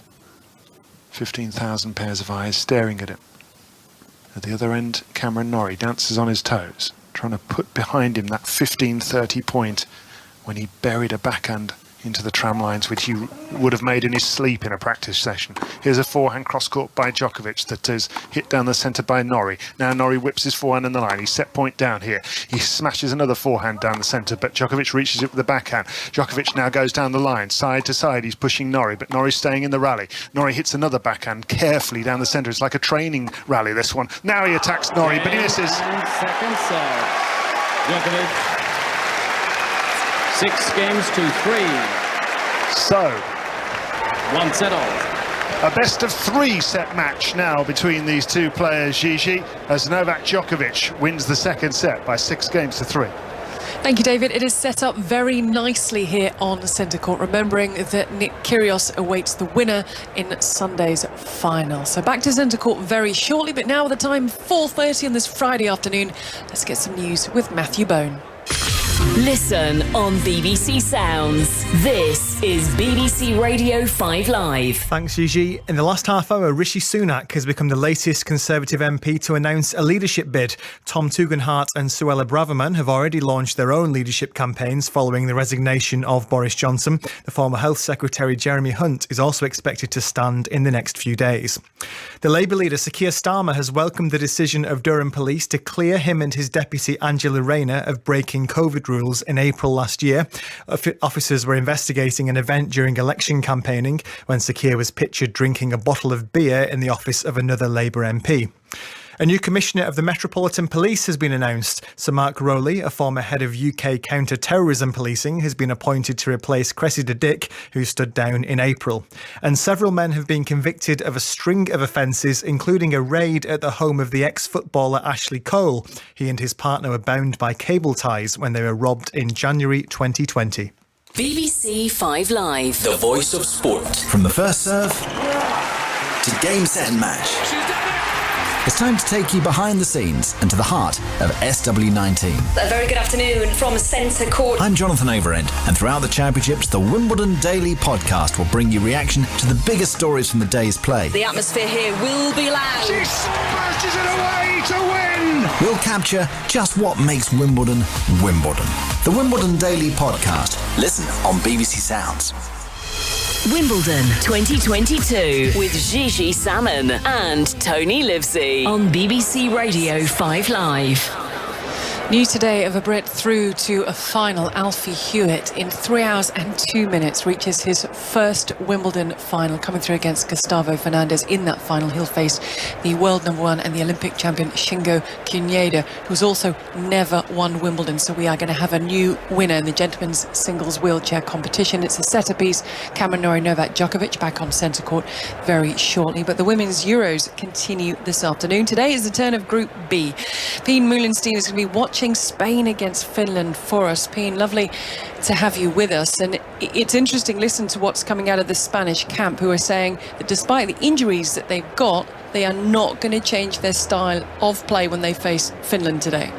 Yeah, good afternoon, Gigi. It's typical of Spain, isn't it, who are big favourites to win the tournament. A lot of that down to the majority of their squad playing for Barcelona domestically. They've been hugely successful in Europe over recent years. As you mentioned, though, big blow to their side. Just days before the tournament, their best player, one of the best players in the world, Ballon d'Or winner Alexia Putellas, suffered an ACL injury during training, so she will not be able to play in this competition. The big question is then, how do Spain cope without her? They're also without Jenny Hermoso, who is Spain's record goal scorer, also missing out through injury, which means there's a couple of youngsters they've got to come through the squad and see if they can make their mark on this team. But they have got some world-class players, and saying that 6 of the Barcelona starting 11 from the Champions League final back in May are starting today for Spain, so they're not short of experience. They are going up against Finland's side, though, of course, who are still very strong. A lot of players playing in the Women's Super League here in England that play for that Finland side. They are, though, in the group of death because they've got Germany and Denmark, the other 2 nations in the pool. So it's going to be a really interesting one tonight. Well, I wanted to get to Germany-Denmark because that's the 5 Live commentary this evening from 8. We'll have build-up from 7. And here, this is mouthwatering. You've got the 8-time champions against the runners-up from 4 years ago. Yes, it's really, really exciting. Of course, Denmark have got Pernille Harder, who we see so often in the Women's Super League. So good as a player here in England, and she's one of the players really to watch. Denmark also up there with the favourites. It's one of these competitions, the Euros this year, which you can't really guess who's going to win, because England are looking really strong. As you mentioned, Germany have so much experience in the competition. They know how to win these games, and they've got such huge experience of players as well. And there's not too many younger players in that Germany side, so they have those older players that know exactly what this tournament is all about. It's going to be a very interesting game later on this evening. It's probably one of the best games in this first match day round as well. And we're going to have it live on 5 Live. Pien Meulenstein, thank you very much for being with us. Enjoy the action this afternoon. The Daily Euros is available throughout the tournament on BBC Sounds, bringing all the latest news and analysis. Some other lines for you. And former Arsenal midfielder Jack Wilshere has announced his retirement from football. He's taken up a role with Arsenal under-18s. Cristiano Ronaldo has not travelled with the Manchester United squad to their pre-season trip to Thailand. There are still question marks around his future, but apparently he's been allowed allowed to stay in Portugal for an unspecified family matter. In transfer news, this will continue throughout the summer. Ajax have signed winger Steven Bergwijn from Tottenham. That's in a deal worth around £26 million, whilst Welsh forward Tom Lawrence has joined Rangers on a free transfer after leaving Derby. And a final line for the world of rugby, and Ireland's coach Andy Farrell has strongly defended Johnny Sexton's selection for Saturday's second test against New Zealand, despite the head knock which forced him off in last weekend's game. So it's day 12 at Wimbledon. Nick Kyrgios might be at home with his feet up, wondering who he's going to face after Rafa Nadal withdrew from their semi-final due to a tear in his ab. So it's a shootout, it's a fight out between British #1 Cameron Norrie and the top seed, the three-time defending champion Novak Djokovic. It's the start of the third set, and it's being watched by Laura Robson, Marion Bartley and Russell Fuller. 1 set all, Gigi. 6-2, Cameron Norrie took the first set in just 32 minutes. The second set went Djokovic's way by 6 games to 3. So this clearly a very, very important set for Norrie. He did come back from 2-1 down to beat Jaume Munar and David Goffin, but it would be altogether a different prospect to try and do it against this man, Novak Djokovic, trying to win the title for a 4th year in a row. Cameron Norrie serving at the far end at 15 all in the opening game of the third set. Djokovic with a cross-court drop shot. Norrie down the line and just wide with the backhand. But what about that return? I mean, that slice return inside out with his backhand to draw Cameron in has been one of the best returns so far of the match from Novak Djokovic, just sensing that is his moment to keep on applying the pressure on Cameron and trying not to let him breathe in the beginning of the third set. He's definitely reading the serve better, but I feel like he's trying to draw Cam Norrie in as well. There's been a lot of angles, a lot of drop shots. It hasn't always worked, but I think he realises it makes Cam overthink things and get a little uncomfortable on the passing shots. 15-30. That slice serve by Norrie, which missed, woke up one of the Chelsea pensioners in front of us. Second serve from Norrie is right into the body of Djokovic. The lob from the serve, the bounce smash from Norrie. That was a great body serve. I'm nervous on any of these shots now from Cam. The easier they are, the more nervous I think everyone in the crowd is after that backhand volley. And what could have been then? I just went to get 2 or 3 minutes of fresh air in that game you were talking about, and I could hear the despair rippling around centre court. Which never makes you feel any better about missing it. No, exactly. That is right. 30 all. Norrie with work to do here. That second serve was right onto the service line. This forehand is just over the baseline. Norrie thinking about challenging. Cameron Norrie challenging the call. Right baseline, the ball. Well, the chair umpire really clearly made the call and looked pretty certain. No, I didn't see It was close, but I think it was probably just long, and indeed it was just fractionally over the baseline. So this is a break point in the opening game of the third set for Novak Djokovic. Has 2 challenges remaining. Another difficulty, does he go for the lefty swinger out wide that he's been so successful on, but that Djokovic is starting to read? He goes to the forehand of Djokovic. It's punched back to the back of the court by Djokovic. Norrie coming in to play the volley. Djokovic dives and gets another ball back in play. The smash is the winner by Cameron Norrie. Djokovic, as we saw in his quarter-final win over Jannik Sinner, is prepared to throw himself about to get his hands on this trophy for a 7th time. That was a great play to come into the net after that cheap return that didn't have any pace. He really used his legs to come to the net. Cam Norrie took his chance. Backhand from Norrie into the middle of the court. Djokovic deals well with the low ball. Slice backhand from Djokovic. Norrie's forehand. Djokovic with a forehand cross-court. Norrie just pushes the backhand just inside the baseline. Djokovic hits the sideline. Norrie with the backhand. He makes it look awkward, but it's landed in. A backhand cross-court from Norrie. Forehand down the line from Djokovic. Norrie's forehand is long. Really under pressure. Put under the pump by Djokovic. Second break point of the game. They're both getting some bad bounces around the baseline as well now, which makes things more difficult for Cam's backhand because he needs that ball to be a clean strike, to be able to hit down and low where he wants it. I just feel like he's getting a little passive here, though. The last couple of games of the second set, this game, once he gets in the rally, you see him go further and further back, and he just needs to be a bit braver, like the previous point where he came forward.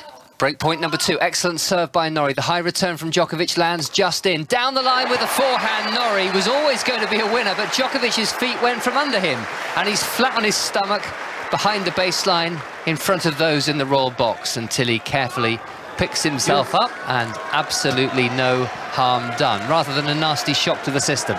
He spent a lot of time on the floor in this game. He did that in his last match as well, where his feet just flew from underneath, and he ended up hitting an insane passing backhand winner. Not today, or not yet anyway. Crucially though, Norrie has saved the second break point he's faced in this opening game of the third set, with a semi-final locked at 1-1 on 5 Live and BBC Sounds. Backhand into the net, Norrie. He's given Djokovic another look at a break point here. You just have the feeling that the rallies are getting longer and longer. Cam is taking slightly more time, so you can see him a little bit more short of breath than definitely at the beginning of the match. And every time there is a second serve in play, Djokovic is just winning a lot more points. And all that combined is going to be a pretty tough equation to solve.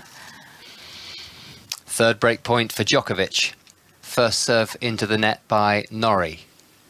Djokovic underneath the baseball cap, returns the kick serve with a forehand. Forehand from Djokovic. He was rushed a little bit there. The shank from Norrie. Djokovic breaks in the opening game of the third set.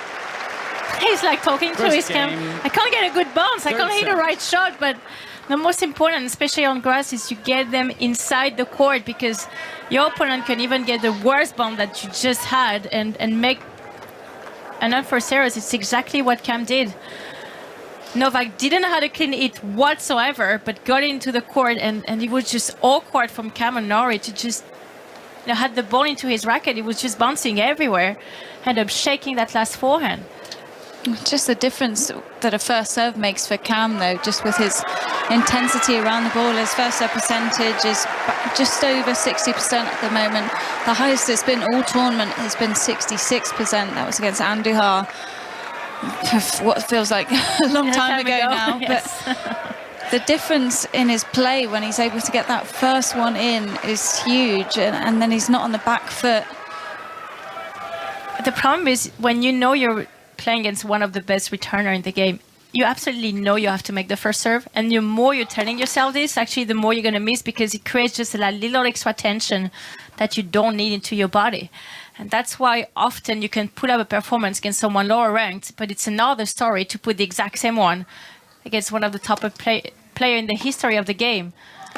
Norrie looking to break back immediately. His forehand is down the line to the Djokovic forehand. That's swept beautifully cross-court by Djokovic, who wins the first point as Norrie's backhand is wide. Djokovic in the ascendancy for the moment, having levelled the match by taking the second set 6-3. And now he's got the break at the start of the third.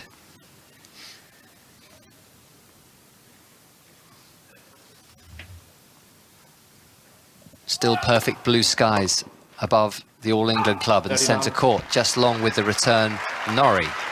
I mean, Laura and I both played against the top players in the world, and it's one thing to have a great serving day against someone that is lower ranked than you, or even when you feel like you can beat that person or pretty much even. It's another thing to do it over Serena Williams, so, one of the best of the game. The task is a lot higher and tougher. Djokovic playing in a 43rd Grand Slam semi-final, and the most amazing statistic is that he's won 17 of his last 18 at this stage of a Grand Slam. Into the net, net cord forehand winner Djokovic, both arms raised to the sky in abject apology. Yes. Well, those in the first set was landing on his own side. Everything going Djokovic's way here. Exactly. And it's not what Cam needs right now. I feel like he's getting further back on his return position. He's still trying everything, but Djokovic, you feel like still has another 2 gears to come. He's not even playing anywhere close to his best tennis right now. That is true. 3 game points for Djokovic for a 2-love lead in the third set. His forehand is hit to the forehand of Norrie. Backhand slice by Djokovic. Forehand Norrie down the line. He's got Djokovic on the run. It's a defensive lob from the current world number 3, and he's missed the smash. Norrie, the bounce smash. Djokovic holds the love, and it's getting trickier and trickier by the game. He just doesn't want to take those early. He needs to take that out of the air. He's got a great forehand drive volley. He's just now... I mean, you could see in his face, he's feeling stressed about coming forward. And it was something that worked for him in his last few matches. He came forward, you know, we were saying earlier, 40 times against Tommy Paul, 38 times against Goffin. Love 2 down, Norrie. Starting his latest service game, swinging a forehand cross-court. Now the backhand to the Djokovic forehand. Backhand from Norrie, very, very deep. Djokovic hits the forehand. Now a slice backhand. Norrie's forehand down the line. Djokovic cross-court with the forehand. Norrie's backhand into the tape. And Djokovic is looking increasingly comfortable and confident at the far end of the court. But once again, I mean, we talked about it, Ross, and during that first set, I think it took a little bit of adjustment to Novak to read Cam's game on grass because, yes, as Laura said, they played on hard court, but the ball is bouncing completely differently, and you can sense that slowly but surely he start to get there, Djokovic, and reading those shots a bit better. Forehand winner by Norrie. Good serve, had a mid-court return from Djokovic, and he's made no mistake with the forehand. It's a perfect 1-2 combination from Cam, but, you know, Marion made a note earlier that in the first set, Djokovic was returning those as a slice, as a chip return. 15 all. Another mid-court return for Norrie, and again, no mistake with the forehand. The only man to beat Djokovic in the last 18 Grand Slam semi-finals was Dominic Thiem at the French Open of 2019. So Norrie needs to summon up his inner clay court Dominic Thiem that was blowing an absolute gale at Roland Garros that day in a semi-final that was played over 2 days. Norrie almost gets into a horrible mess here at the net once more. Thinks about taking it out of the air with a smash. In the end, plays a little drop volley into the open court. That would have been a very tricky smash. So a good decision from Cam to play that as a volley instead. It would have been an inside-out overhead from below the net. 40-15 Norrie. Backhand Djokovic wide. Good reply. Good comeback in that game. Norrie wants to hear a little bit more noise from centre court. He's held serve. Centre court responds. Djokovic with the break leads the third set by 2-1. It does, doesn't it? Great noise on centre court, and a man with a pile of, what, 12 towels? Wow, that is a stack of white towels. He's giving a bunch to Djokovic and a bunch to Cameron Norrie. Now, the winner of this match will face Nick Kyrgios on Sunday, and in the absence of having to play his semi-final, Nick Kyrgios has been speaking to the media after Nadal had to withdraw with that tear, that 7mm tear, we're told, on his ab. Now, Kyrgios, while speaking to the media, says that Djokovic and himself have become closer over the past year. We definitely have a bit of a bromance now, which is weird. I think everyone knows there was no love lost for a while there, but I think it was healthy for the sport. I think every time we kind of played each other or there was hype around it, it was interesting for the media, for the people watching and all of that. But, you know, ever since I kind of was almost the only kind of player and someone to stand up for him when with all that kind of drama at Australian Open, I feel like that's where respect's kind of earned. You can't, you know, not just on the tennis court, but like I feel like when a real life crisis is happening and someone stands up for you, you know, we actually message each other on DMs and Instagram now and stuff. It's real weird. And actually, like earlier in the week, he was like, hopefully I'll see you Sunday. So, you know, we'll never know. He's got an incredibly tough match today. You know, we all know what Cam is, you know, capable of, and the growth of Cameron Norrie is insane. Like, I just remember that kid with a pink sweatband on it, like playing under 10s with, that I used to just destroy every time I played him. And then now he's a semi-finalist at Wimbledon and and we have the chance to go up against each other at a Grand Slam. Is just nuts. So, look, I'm excited either way. I have to say it was a wide-ranging press conference that Nick Kyrgios gave. He covered many, many subjects, as you'd expect, but he will be contesting the Wimbledon men's singles final on Sunday. He will be facing Novak Djokovic or Cameron Norrie. You'll find out if you stay with us here on 5 Live with Laura, Marion and Russell. And he also said, didn't he, Gigi, that he felt like a reckless ball of energy sitting in the news conference and was planning on having an extended training session, not a match-length training session, but something a little bit more intense to keep himself in the rhythm of playing matches every other day. So hopefully he's now feeling less reckless. Backhand from Norrie. Djokovic leading 2-1 in this third set with the break and has 15 love. Forehand Djokovic to the backhand of Norrie, nudges that to the back of the court. The man who was born in Johannesburg and spent his childhood in Auckland. He gets a free point from Djokovic here. Djokovic shaking his head as he nets on the forehand. Well, in the previous game, he was complaining, Novak Djokovic, that the serve of Cam was bouncing way too high and he had to play the return shoulder high. Now he's complaining that the ball didn't bounce at all. I mean, we're back at those complaining. He's not loving the courts. 15-all. Good serve by Djokovic. He's going to come in and hit the drive volley, and he hits in behind Norrie to move swiftly to 30-15. I see Cam's dad, David, who we heard from earlier in the day, is sitting, as always, between Leon Smith, the British Davis Cup captain, and James Trotman, who still helps out with the coaching of Cam from time to time and was coaching him too before he went to Texas Christian University to study. That seems to be the strategy. He feels like he needs those two gentlemen to calm him down a little bit as he watches Djokovic ace his son with a serve onto the sideline. Well, James Trotman's just done an unbelievable job with all of the younger British guys coming through, working with Jack Draper a lot now, and is on court with just about everyone, even Andy Murray from time to time, and he's a great person to be around. He really motivates the young guys. Djokovic. Ace. 2 in a row for Djokovic to close out that game and move 3-1 in front. What a contrast compared to that first set when Djokovic barely held one time. Djokovic leads 3 games. He held only one time in that first set. Third set. Yes, he held only the one time. Norrie broke him 3 times out of 4. I'm just looking up now. I can't imagine how nerve-wracking it would be to be a parent up in the player box. I suppose you need to look at the positives. How many people get to enjoy a child reaching a Grand Slam semi-final, especially at Wimbledon, as Djokovic puts a service return into the net, but it can't be a great deal of fun while the matches are in progress. But it's one to enjoy after the event, certainly, isn't it, if you can't enjoy every minute at the time.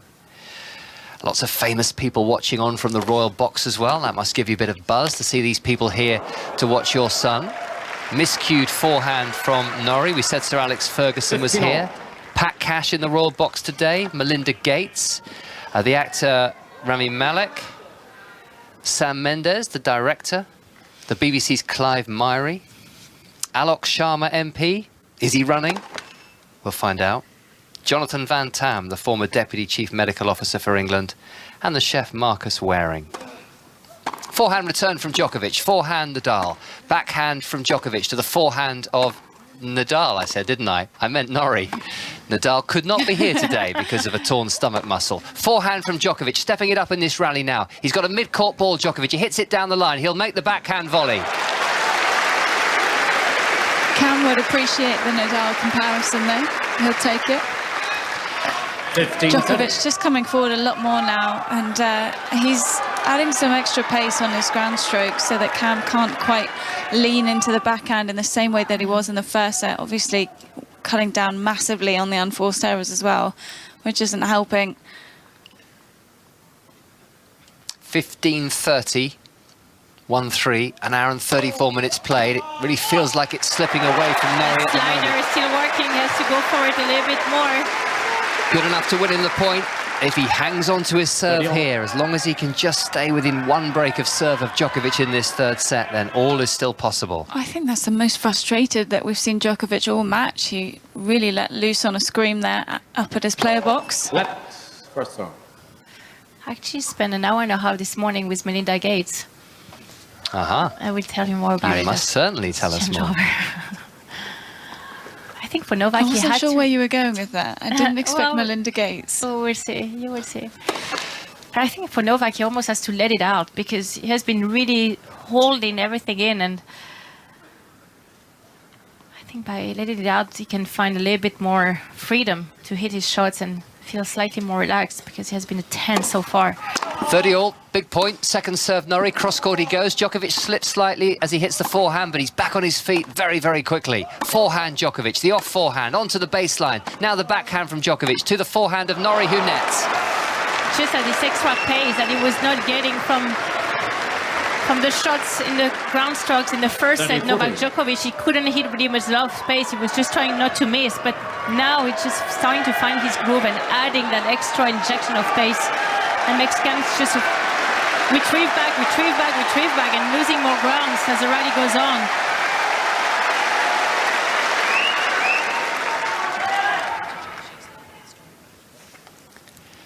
Break point. Djokovic for a double break 4-1 advantage in this third set on 5 Live, the one and only men's singles semi-final of the day. Rafa Nadal is back in Spain. Nick Kyrgios is already in the final. Forehand return from Djokovic, trying to attack the second serve, and Norrie has missed and gone long, and Djokovic is able to celebrate with those in the players' box right in front of them as he skids to a halt in front of the scoreboard. 4-1, double break advantage in the third set. When Marion met Melinda, we'll have to wait for a moment, Gigi. It will do, because it's coming up to 5 o'clock. The roads are getting busy. People are making their way home to start their weekend. So I think it's about time to get the latest on the travel with Ellie Brennan. This is BBC Radio 5 Live. Listen live on digital, online, smart speaker, or the BBC Sounds app.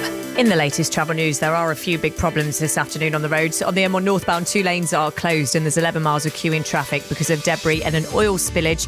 That's after an earlier accident from junction 29 for Chesterfield to 29A. Congestion is back to junction 27 for Hucknall. It's also looking slow on the A61, the A611 and the A38 as people try and avoid those queues. There's delays of up to an hour there. On the M42 northbound, there's a lane closed and 10 miles of traffic because of an accident from junction 9 to 10 for Tamworth. Congestion is past junction 6 for the airport and there's delays of over an hour. It's also looking pretty slow southbound. That's just people slowing down to see what's happening, so expect some delays there as well. On the M6 northbound, there's a lane closed because of a broken down vehicle between junction 8 and 9 for Wednesbury. Congestion is back to junction 7. There's delays of 45 minutes and also queues on the M5 northbound. If you're joining the M6, that's back to junction 1. And the M3 southbound, there's one lane closed because of an accident between junction 11 for Winchester South and junction 12. Congestion is back to junction 9. There's delays for about 40 minutes there. Ellie Brennan, 5 Live Travel.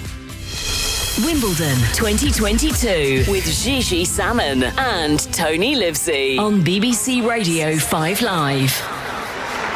So in the 5th game of the third set, 3-1, 30-all, suddenly up pops Marion. I've just spent some time with Melinda Gates. I don't know what prompted you to say it then, Marion, but But because Russell said, well, Melinda Gates is into the royal box, I'm trying to explain why she's here today. There's an explanation and that. How was your time with her? Very nice. I'm sure you're well aware of the Bill and Melinda Gates Foundation. That is very powerful across the globe. And we have just signed a partnership with the WTA Foundation to become unite into thriving for women and girls around the world to have equality in nutrition as well, especially with the crisis in Ukraine and the crisis in wheat that is rising. So it's just a global, two strongs women leadership coming together to help across women to have better rights. That's very, very interesting. Thank you, Marion. Did you chat with anyone else from the Royal Box or just Melinda today? No, I met Ian like every day. Ian Hewitt, the chairman of the All England Club. Sorry to call him Ian. No, I think you're on first name terms with him. That is fine. But just in case all of our audience aren't, he's been chairman of the club for about 2.5 years now. And he's always a very smiley, personable presence. Novak Djokovic has won 7 of the last 8 games of this semi-final. He leads 4-1 in the third set and has 30-15. And it's getting a little quiet on centre court now. Belief is draining away from the British fans. What's Cameron Norrie got left in the tank? A backhand hit onto the top of the net. Not quite a net cord winner. He's going to have to try and play the lob volley, but he doesn't get it quite high enough. And there's Djokovic with a gentle drive volley winner. Well, I thought Djokovic's ball off the net cord might have dropped long, and Cam then after the point took a second look at the baseline. I think he knew that there was a chance there, and he took it out of the air because he wasn't sure, but then his failed attempt at an overhead wasn't quite there. I'm not really sure what he can do here. It does also feel like Djokovic is going a lot more to Cam's forehand as well, as in the start it was all going to Norrie's backhand side because that's technically the weaker one, but actually on the grass it's more dangerous at the moment, especially today when Djokovic's movement wasn't firing. He's missed that though, 5-1. And he was looking for that serve and volley out wide the whole first set, and we were questioning it with Laura. I said, well, what is he doing, going every time out wide serve and volley on the deuce court, and he was missing a lot of them in the net. And Third set. Just now we see the play, and obviously Cam missing from quite a mile, but it's just when that momentum switch, it looks like everything is going against Cam Norrie and everything is going for Novak Djokovic. It's quite incredible, the momentum switch that we had over a narrow period.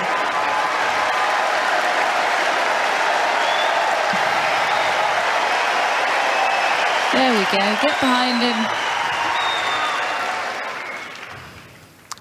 5 o'clock precisely on centre court. 5 Live, BBC Sounds. Cameron Norrie has lost 8 games out of 9.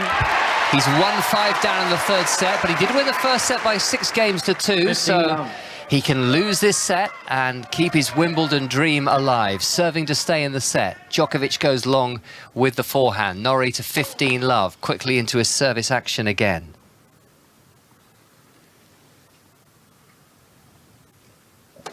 Second serve, forehand reply Djokovic, straight back at Norrie's feet. He picks that one up very neatly and watches the forehand flash wide from the racket of the 20-time Grand Slam champion Novak Djokovic. And you can't fault Cam Norrie's attitude, not in any match, not in any training. He's down 5-1 here, won the first point of the game, and then fist pump straight away to his player box. Still trying to get something going. Looks almost certainly as if he is going to have to try and come back from 2-1 down for the 3rd time in the championships. Forehand Norrie into the tape. The thing is, you can sense that Novak is going through that game pretty loose, just trying to have 1 or 2 hits when he can feel well the ball, but you sense that he doesn't really try to break another time to close out this set at 6-1. And Cam, on the other hand, is trying to find his rhythm back and trying to go for more and trying to really get himself going for that 4th set.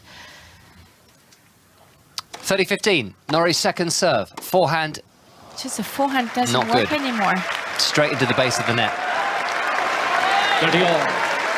I mean, it's hard on grass court to really put a lot of topspin to the ball, because if you receive a lot of power and a lot of pace, it's really hard to get underneath with the racket head and brush it on time to play that sort of high loopy forehand. He's got quite a big swing though, so the more pace that Djokovic sends him to that forehand side, it's more and more uncomfortable to get underneath the ball in time. 30-all, Djokovic hits his backhand to Norrie's forehand. Push back Norrie, and this is the perfect time for the drop shot by Djokovic, but Norrie is so quick. Djokovic wouldn't quite give himself 10 out of 10 for the drop shot, and it's a Norrie winner. 40-30. He's making the movement himself, Novak. He knew he just had to keep on going for hitting the extra shot instead of going for the drop shot, but he has been quite stubborn with that shot throughout the championship so far. 40-30, forehand long Djokovic. Almost trying to prove a point that he can win the point with playing that drop shot backhand down the line. Djokovic, it's a good haul from Cam. Games to 2. Third set. I definitely see what you mean. I'm thinking of that serve that Djokovic was missing, and he was trying to serve volley, but he's still been going for that serve the entire match. It's almost out of stubbornness. Yeah, exactly. It's like, I'm missing it right now, but if I keep going, I don't care how long it takes, I will make it at some point today. And it's taken him a while for sure, but he's basically going for the same shots as he was at the start of the match, and has just found a way to make it work. It still feels like it's not even his best tennis, and he's definitely frustrated still. He's looking up at the box almost every point. Something's not feeling right, but it seems to be enough today. I just hope that Cam's able to stick with him a bit more here and cut down on the forehand unforced errors and play his best tennis as well, because it seems to be getting more and more difficult for him. And generally, would you both say that Djokovic has been a little bit below his best level throughout the championships? Yeah, there's some matches. Against Kokkinakis, he played very well, but then also Kokkinakis didn't believe for 1 second that he could win that match. So it's difficult to say that Djokovic has been at his best. I think he had a moment of brilliance when he just reached that peak when he absolutely needed it, and I'm thinking, of course, of the quarterfinal, but we haven't seen so far a sort of sublime performance from first point to the last one. Novak Djokovic serving for a 2-1 lead over Cameron Norrie in this Wimbledon semi-final, but missing the backhand from inside the baseline, cross-court and wide. 5-2, a double break advantage. So No need for Djokovic to start sweating yet, other than the fact it's about 28 degrees and they're playing in the full glare of the sun on this late Friday afternoon on centre court on 5 Live. Into the net with the first serve, Djokovic. We have Germany against Denmark from the Women's Euros at 8 o'clock on 5 Live tonight. Second Rugby Union test from Brisbane. Australia against England at 10:30 tomorrow. And then we're on air with 5 Live Sport for the ladies' singles final. Ons Jabeur against Elena Rybakina as Norrie nets. Well, that was a good try. He went onto the front leg trying to go for a winner out of a second serve from Novak, just clipping the top of the net. But I think still it's a better play rather than just waiting for Novak now to miss. I can't think of many matches this year that Djokovic has played perfect from start to finish. I think not in the same way that other Rome, years. He was a bit there. He was almost there, yeah. That's the only title he's won so far this year. Drop shot from Djokovic. Norrie down the line. Djokovic anticipates cleverly, and his forehand cross-court volley is a winner. I mean, I think we have been all... I mean, it's hard to put ourselves in his shoes, but underestimate the psychological impact of what he went through in Australia. Also, Honestly. our expectations are just as high as they were last year, even though he's played hardly any tournaments. 30-15, an ace moves Djokovic to 40-15, and these are now 2 set points. And last year he had 2 Grand Slam titles already in Australian Roland Garros. Obviously, you come to a tournament with another level of confidence. Set point number 1.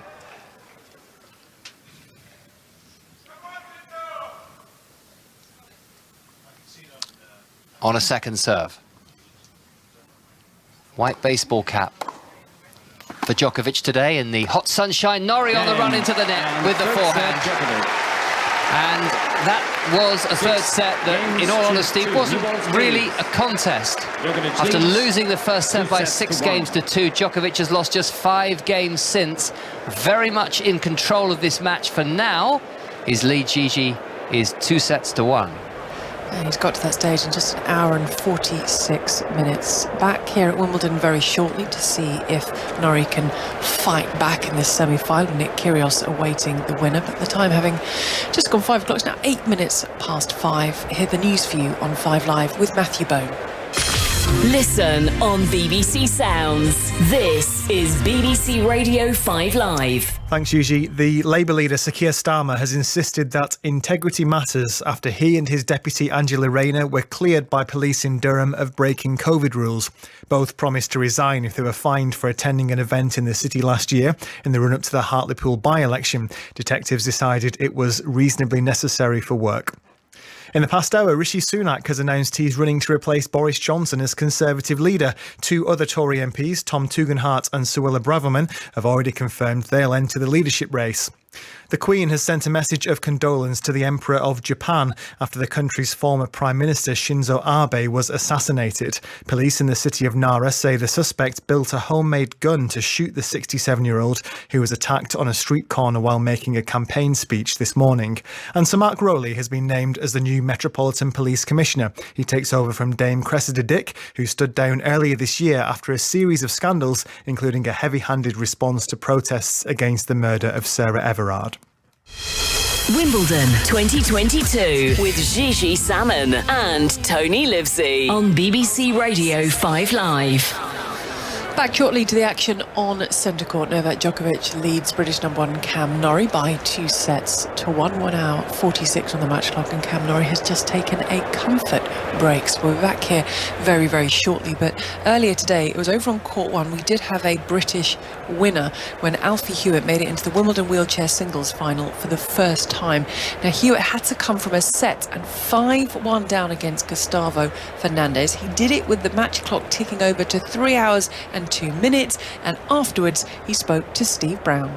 Firstly, I suppose you've got to say thank you for turning up. I think it was 5-1 down in the second set, and then we realised that you was playing as well. Well, for anyone that's watched me play before, that's not the first time that's happened, so I don't know if I've got much energy left to even speak right now, but I just want to say, wow, that was incredible. I've never experienced anything like this before, so thank you, everyone. And isn't it great? I mean, yesterday, Court 14, people were queuing to get in. There wasn't enough room. And then today, you filled Court 1. I mean, it says an awful lot about the support and the following wheelchair tennis is getting now. I mean, it's incredible. I was actually asleep at 9:30 last night, and I kept getting my phone call from the referee, and I was like, it's probably nothing important, just leave it. And it was actually a court change to Court 1, so once I found that out, didn't get much sleep after that. So I've been buzzing for this sort of occasion. You know, we've been luckily fortunate enough to be on Court 3, and you know, we've tried to push for our sport to be demonstrating in front of maybe a bigger crowd, and I said that yesterday on an interview, and you know, we try and improve the exposure of our sport, and I think we showcase a pretty good level today. So yeah. And it's just that, isn't it? It is a fantastic sport. There's people in the audience here today that I know have come maybe for the first time to see wheelchair tennis, and the performance that you've put on today was exceptional. Really, really well done. Well, I know you've got a doubles game in about half hour, so... Does anyone got white shorts and shirt? Because I think I need a replacement. Well, we'll let you get some rest. Ladies and gentlemen, once again, please, for our men's singles finalist, Alfie Hewitt. Yeah, that was sorry. I'm slowly sinking in the east here. Yes, hello, I'm back. Go. Yes, that was Alfie Hewitt. He's playing again later. Naomi Cavadet's going to watch that match on court number 1. We'll have updates from that. It's all about Wimbledon this week. It's golf. It's the Open next week. You can listen to our All About the Open podcast in preparation. That's available on BBC Sounds, in which I think Ian Carter, our golf correspondent, speaks to Tiger Woods. He'll tell me if that's true or not in the next set, because he's here. He's at the Scottish Open. It's day 2. Hello, Ian. Hello, Tony. Yes, a brief exchange, I think, is probably the most accurate way of describing the interaction with Tiger Woods in that podcast. But lots of very interesting comments in there, including a lengthy interview with his former caddy Steve Williams, to get you in the mood for the Open. The entire series is there if you just search for All About the Open. So that should get you in the mood for St Andrews. The players here trying to get themselves at the Scottish Open into the mood for the Open Championship, certainly for those qualified for the old course. Cameron Tringali, the American, is still at the top of the leaderboard, but he's starting to shed shots and has now fallen back to 8 under par, so his lead is down to 3 shots. The best round of the day coming from the Olympic champion Xander Schauffele, round in 65 today, to get into the group at 3 under par, which includes the US Open champion Matt Fitzpatrick. And out on the course, Tyrrell Hatton going nicely as well. 12 holes in, 2 under par today in testing breezy conditions at 4 under par, firmly in the mix, just 4 shots off the lead. Good stuff, Ian. Thank you. Speak to you soon. That's Ian Carter at the Scottish Open. So full Open coverage here on 5 Live next week from Thursday onwards, and the All About the Open podcast is on BBC Sounds. That interview with Tiger Woods won't be as brief as mine with Roger Federer a few years ago here, which I asked him how he was. He said fine, thank you, and carried on walking. Well, I got a nice reply. Yeah, it was very nice. Anyway, it's been nice knowing you. I've got to go again now. I've only seen 2 points today. I've got to go and do something else. Anyway, right. David Law is watching the tennis, unlike me. Thank you. Enjoy, David. Cheers, Tony. Yeah, I'm very much enjoying the tennis, and as are 15,000 people inside centre court at the moment, hoping, many of them, I think, the vast majority of them backing the British player, that he will be able to make a comeback here. And even those that are maybe neutral or just here for a day out would love to see a 5th set. But he's going to have to go some, is Cameron Norrie. He's 2 sets to 1 down now against Novak Djokovic. And it's deuce on the Norrie serve here. He's got a forehand drop shot. In comes Djokovic. He's read that. But Norrie goes down the line. He nets. This is breakpoint Djokovic. Well, he has to be careful here, Cam, because you just don't want to give your serve right away in the first game of the 4th set. But you're already 2 sets to 1 down. I mean, yes, we've been talking that Novak doesn't play his best level. But if you give him too much of a lead, he might actually find it this afternoon. Well, Cam was 30 love up in this game as well, and he came out firing, and you thought, oh, here we go. He's got himself back in the match. He went off court at the end of the set. Breakpoint Djokovic, and Norrie nets the first serve.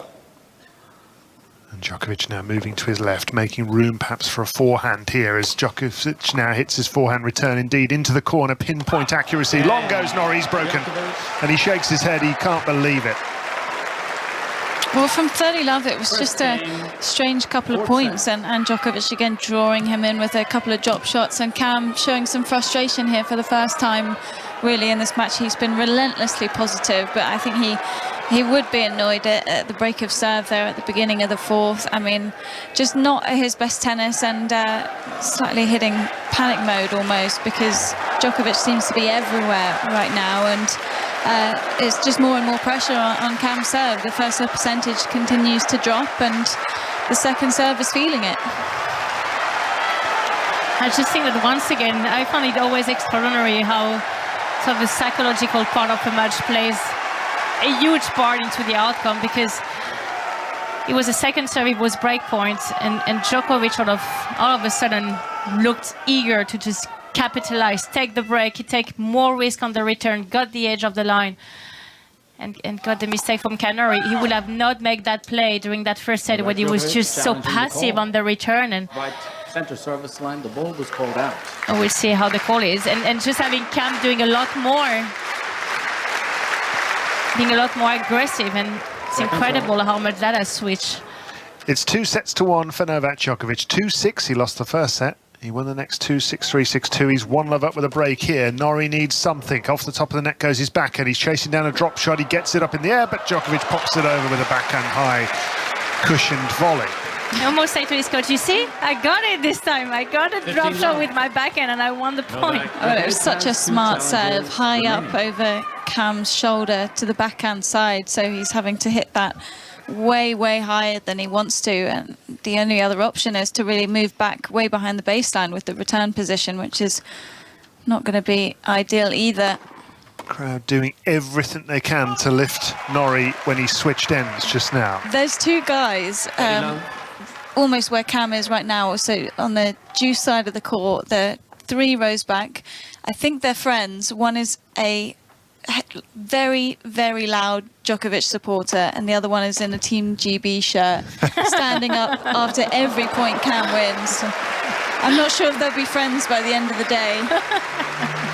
A polite round of applause from the chap, though, in the GB shirt for a very delicate little half volley on the forehand winner from Novak Djokovic, who's 1 love up now in the 4th set. He's looking like a 6-time Wimbledon champion, or at least a little bit more like one. He hasn't hit top form in this match. He hasn't needed to for the last couple of sets. Norrie has fallen off the level that he had found in that opening set, and he will, one suspects, think back to a missed volley that he hit halfway through that second set. That forehand starts to let him down completely.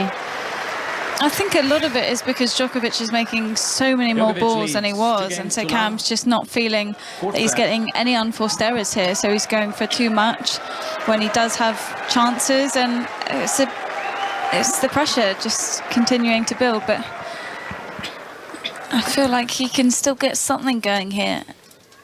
There's still a chance. Djokovic still isn't playing his best tennis. And let's not forget, in the previous round, Norrie was down 2-1 as well, and not playing his best, he felt, at that point either. And then he started to turn it around. So let's see. Long goes to Djokovic forehand. There's 15 love Norrie. Well, let's face it, if he wants to have a chance, he has to hold now, because if he goes down 2-1 and double break against Novak Djokovic on center court in the semi-final of Wimbledon, I don't think there is any way back. So it's right here, right now, to turn the engine on again. Good big serve. 30 love Norrie as the clock ticks to exactly 2 hours. And before his match with David Goffin, Norrie said, I was talking with my coach before that match and saying, let's just get to 2 hours in the match. Then the match starts. Marian's getting a call from the tournament referee because I think she's wanted on court. The crash has given me a call because Camilla is unwell. Forehand down the line from Norrie at 30 love here. Can he get a hold of serve on the board and start this third set well, this 4th set well? Forehand winner, 40 love.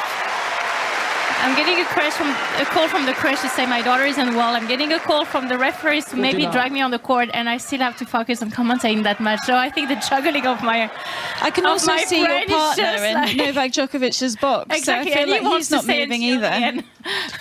Fortunately, Marion Bartoli's just the most extraordinary multitasker as the backhand is going across court from Cameron Norrie, who holds to love, gets on the board in set number 4, and maybe, just maybe, there's a way back. Oh, I'm hopeful. I just don't want this to be so one-sided. I think Cam's a much better player than the scoreline in the last couple of sets suggests. He was right in the match, and then I think just started thinking maybe about the finish line or even the potential of playing Kyrgios in the final. I mean, we were joking about it as well in one of the changeovers. Imagine a Norrie Kyrgios final. It would have been insane. And then Djokovic, being Djokovic, does what he does best and finds a way to start winning. What do you think, Laura, about those words of Cameron Norrie before his David Goffin match, that he wanted to get to 2 hours? Is that I mean, obviously he needs to get to that here because he's 2-1 down, but physically, do you think he could possibly end up having the edge over Djokovic if he could extend it really long? Not today, not against Djokovic. Against Goffin, yes, who had also come through a huge match against Francis Tiafoe in the round before, so had a huge amount of pressure already on his legs. Against Djokovic, I mean, the guy's an absolute physical beast. He's probably the fittest man in the world, and Cam's trying to stick to that level, but I don't think you can really outwork him, outrun him, especially because Cam's not a huge hitter from the back of the court. So Djokovic hasn't done a massive workload today. Forehand hit down the line by Djokovic. Norrie goes for broke, but hits long with the forehand. So how does he turn it around? I think, you know, what I just heard from him saying, get to a number, that always seems to help. And you've got a target in your mind, and it could just be another half an hour on court, another couple of games, and you just focus on that and not so much on the end result, and you'll sort of make things happen for yourself. I mean, sometimes if you're losing 6-love, 5-love, you just have it in your head, oh, I want to make it to an hour. Yeah. I want to get a game on the board. Well, he's got to the 2-hour mark here, has Norrie, and bear in mind he lost 6-2, 6-1 to Djokovic in their one other meeting, and I mean, I think he felt really uncomfortable on the court against this great champion who was just playing lights out tennis as Norrie steps in and hits his forehand cross court. He's trying to put some pressure on here. Hits his backhand chip. In comes Djokovic, plays a forehand drop shot of his own, but Norrie will pass. It's a good play from Cam, just getting again side to side Novak. He's pulling him into awkward position where he just can't really hurt him. You can only retrieve. That was the case in the first set. And there's always the chance that Djokovic, even though he's Djokovic, might get tight. You know, we saw how nervous he was coming out here. That could still happen. When you think about it, he might not be able to play another slam until Paris next year. Yep, he is due to try to play the US Open, of course, in just 6 weeks' time. But at the moment, being a man who's unvaccinated, and he says he has no intention at all of getting vaccinated, he is not eligible to enter the country. Didn't Australia announce that the vaccine pass is over? They have in Australia, that's right. However, because of his deportation, banned. he's not allowed, as things stand, to have a visa because of earlier this year's events.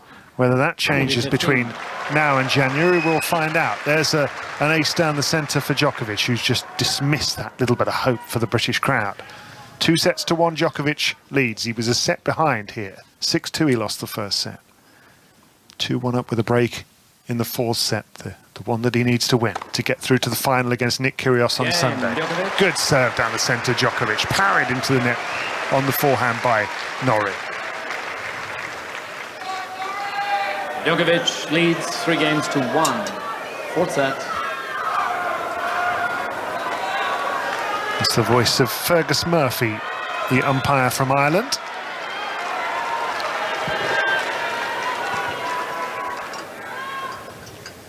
This is 5 Live at Wimbledon. It's the men's singles semi-final as the backhand's chipped down the line by Norrie. In he comes, lob lifted Djokovic, smashed by Norrie.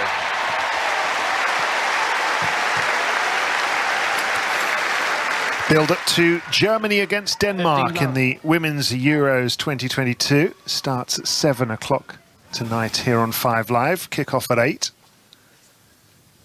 Got the Austrian Grand Prix over the weekend. Here's the backhand down the centre return from Djokovic, who whips his forehand into the corner, then goes down the line off the top of the net, and he gets lucky again, does Djokovic. The ball going his way. Dribbling over. He raises both hands in apology. 15-all. He was not the case during that first set when they were all staying on his side, and it's just that little bit of extra body weight he's putting in these shots because he feels more confident than the first set when he was really far back, trying to sort of, playing relatively slow tennis compared to what he's able to do, and that just makes a huge difference. And once again, as Marion was saying a little while ago in the previous Norrie service game, it's just must hold. He's behind here. He's got to hold on, but he's 15-30 down as he nets his backhand. A tricky return from Djokovic through the middle, a bit of a bunt backhand, so not a lot of pace on it, and you could see it skid through the court. Cam Norrie dealing with a fair few bad bounces on that far side. It's looking awfully dusty. Djokovic maybe just starting to settle down and relax those shoulders now. There's a real ping out of the strings of the racket now as he's hitting these returns. He's forcing Norrie backwards with the weight of these shots. Hits his forehand down the line. Norrie scrambles it back. Backhand drop shot Djokovic, but nets and puts his hands on his hips. Look at Goran. Goran was like praying. Yesterday in our doubles legend, just putting his hand to the net, to the air. Goran just put his hands in prayer and looked up at the sky as if to say, please. Stop doing that drop shot.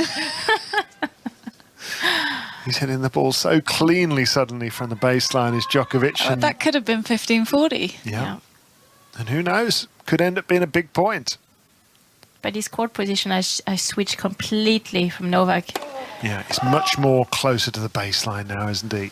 Yeah, he just keeps on moving forward as he hit the ball. It's just the mindset is completely different. He wants to attack. He wants to get on top of Cameron right now.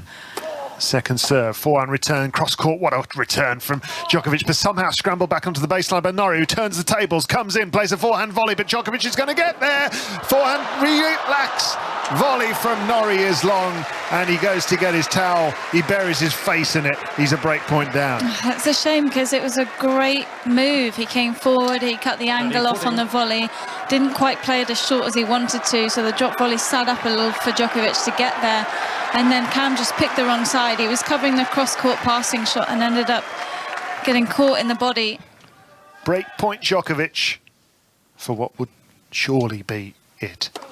He hits his backhand return down the centre. It lands on the baseline. Big forehand down the line by Norrie. Well, that was mandatory to make that point from Cam. He just couldn't miss there because that was close to be game over. Once again, that slider he can always count on. Juice point now, 3-1 Djokovic. Norrie trying to just hang on here. He started so well, winning the first set 6-2 against a 6-time Wimbledon champion who's won the last 3 editions.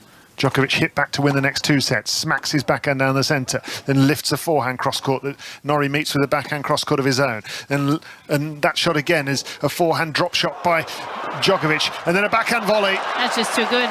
That's just simply too good. And once again, the hand skills. I mean, make it look easy. It's such a difficult shot to pull out on that very low backhand from Cameron to just play that very gentle drop shot from the forehand and then to control that backhand cross-court volley. It looks easy. It's very difficult. You see your opponent just chasing that cross-court. You have to make it perfect. Yeah, he does make this game look ridiculously easy at times. Djokovic, he has break point for 4-1. Second serve. He's going to step in. Yeah. He's covering the angle too. Yeah. Where does Norrie go to keep this ball away? Oh, he's moving back. Norrie throws the ball up into the air and catches it.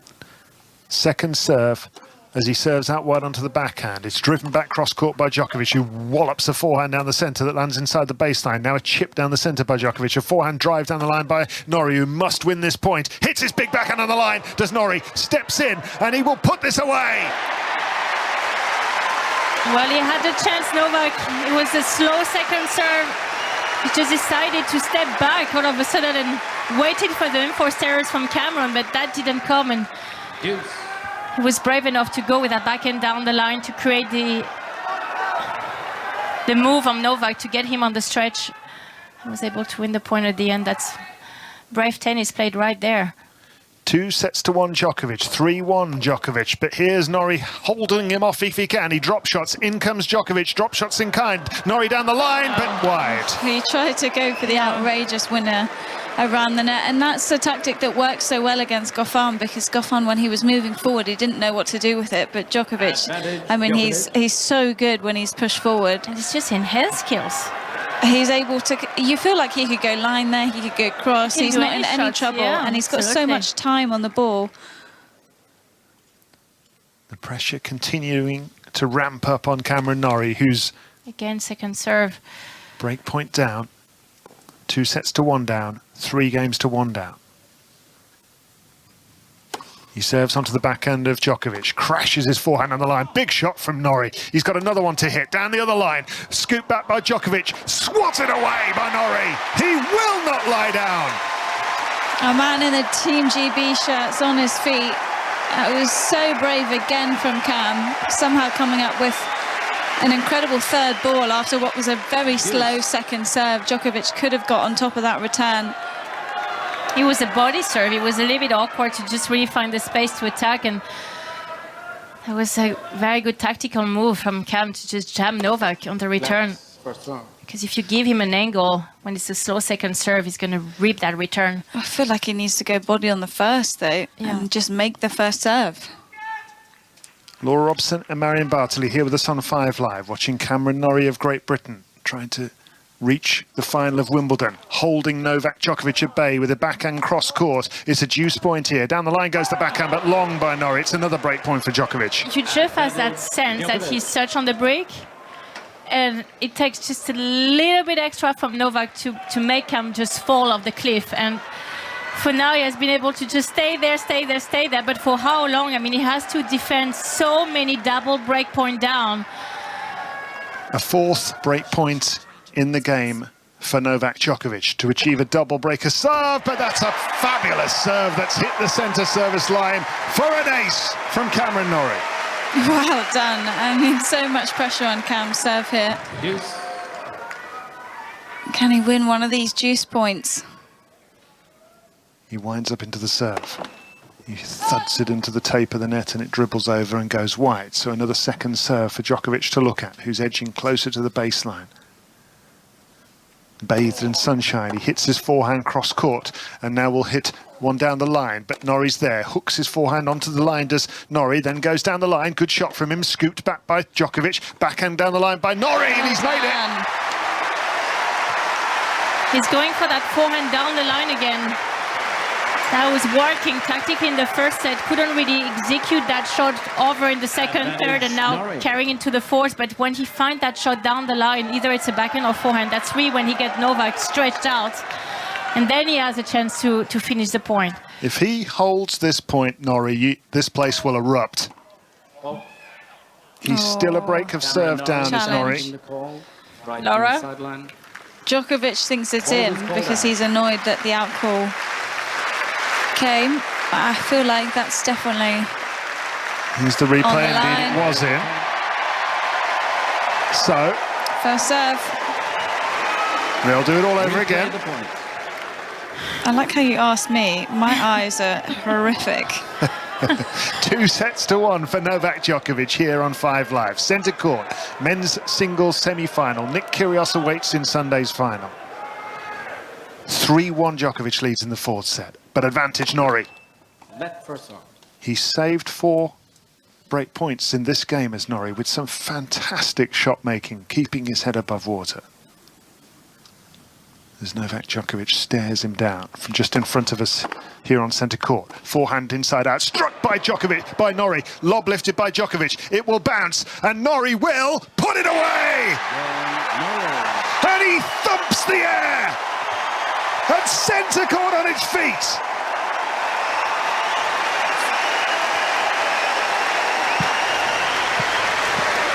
How about that for a holder serve? Djokovic leads 3 games to 2.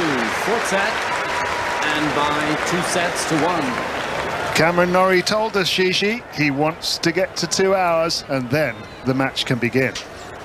Well then, 2 hours, 16 minutes. It is surely game on. What an important holder serve that was for Cam Norrie, who still trails by 2 sets to 1 and by a break. Right, time is 5:35, so let's get some travel here on 5 Live with Ellie Brennan. This is BBC Radio 5 Live. Listen live on digital, online, smart speaker, or the BBC Sounds app. In the latest travel news, it's a very busy Friday on the roads. On the M1 northbound, 2 lanes are closed and there's 11 miles of queue in traffic because of debris and an oil spillage earlier on. That's after an accident from junction 29 for Chesterfield to junction 29A. Congestion is back to junction 27 for Hucknall, and it's still looking slow on the A61, the A611 and the A38 as people are trying to avoid all those queues. There's delays of an hour there. In Staffordshire, on the M6 southbound, 2 lanes are closed because of a broken down car from junction 10A to 10. It's taking 40 minutes to get through that traffic at the moment. In the West Midlands, on the M6 northbound, there's long delays because of an earlier broken down vehicle between junction 8 and 9 for Wednesbury. Congestion is back past Spaghetti Junction, and it's very slow northbound on the M5 to junction 3 because of that traffic as well. All lanes are back open there, but there's still delays of 40 minutes. And on the M3 southbound, there's 1 lane closed because of an accident between junction 11 for Winchester South and junction 12. The congestion is back to junction 9, and it's also slow through Winchester and Twyford as people try to find a way around that traffic, basically. Delays of 40 minutes there as well. Ellie Brennan, 5 Live Travel. Wimbledon 2022 with Gigi Salmon and Tony Livesey on BBC Radio 5 Live. Thank you very much, Ellie. The time is 5:37. 5 Live Sports. If this match doesn't make it all the way to 7 o'clock, we'll be back at 7, building up to this evening's commentary game from the Euros, Germany against Denmark. And then in between that, Tony, who made a brief pop-up appearance and then disappeared from centre court as quickly as he appeared, will be here rounding up the day's news. So that's your plan between now and 7 o'clock. Then kick-off in the football is 8. But as Cameron Norrie said, he wants to get to the 2-hour mark. It's 2 hours, 18 minutes. Still a lot of work to do, though, David Law, because it's Djokovic. He leads by 2 sets to 1 and a break of 3-2. And by 30 love here in the 6th game of the 4th set. But I think that was an incredibly brave and impressive hold of serve from Cameron Norrie. It was a must-hold at 4-1 down, double break. Surely there would have been no way back. It's still very heavily weighted against him in terms of his chances, but he will not stop. He will not stop until there is no hope at all. And he's a fit guy. He hits his backhand cross-court. Djokovic is a pretty fit guy as well. He hits his backhand down the centre, and it's a chip down the line by Norrie, a backhand place down the line by Djokovic, who hits his forehand cross-court. But this is better hitting until that one goes into the net from Norrie. He's 40 love down. I kind of feel like his form has returned a little bit in the last 10 minutes, though, Laura. It has. He's got nothing to lose. He's able to be a bit braver because the scoreline is just not going his way. So why not play a bit freer around the court? Why not go for a bit more? He just can't get a look in Djokovic's service games at the moment. And, you know, taking a look at it, Djokovic in this set has won 100% of his first serve points, 81% in the whole match. And other than that first set, there just hasn't been a chance at a break. And that's another love game.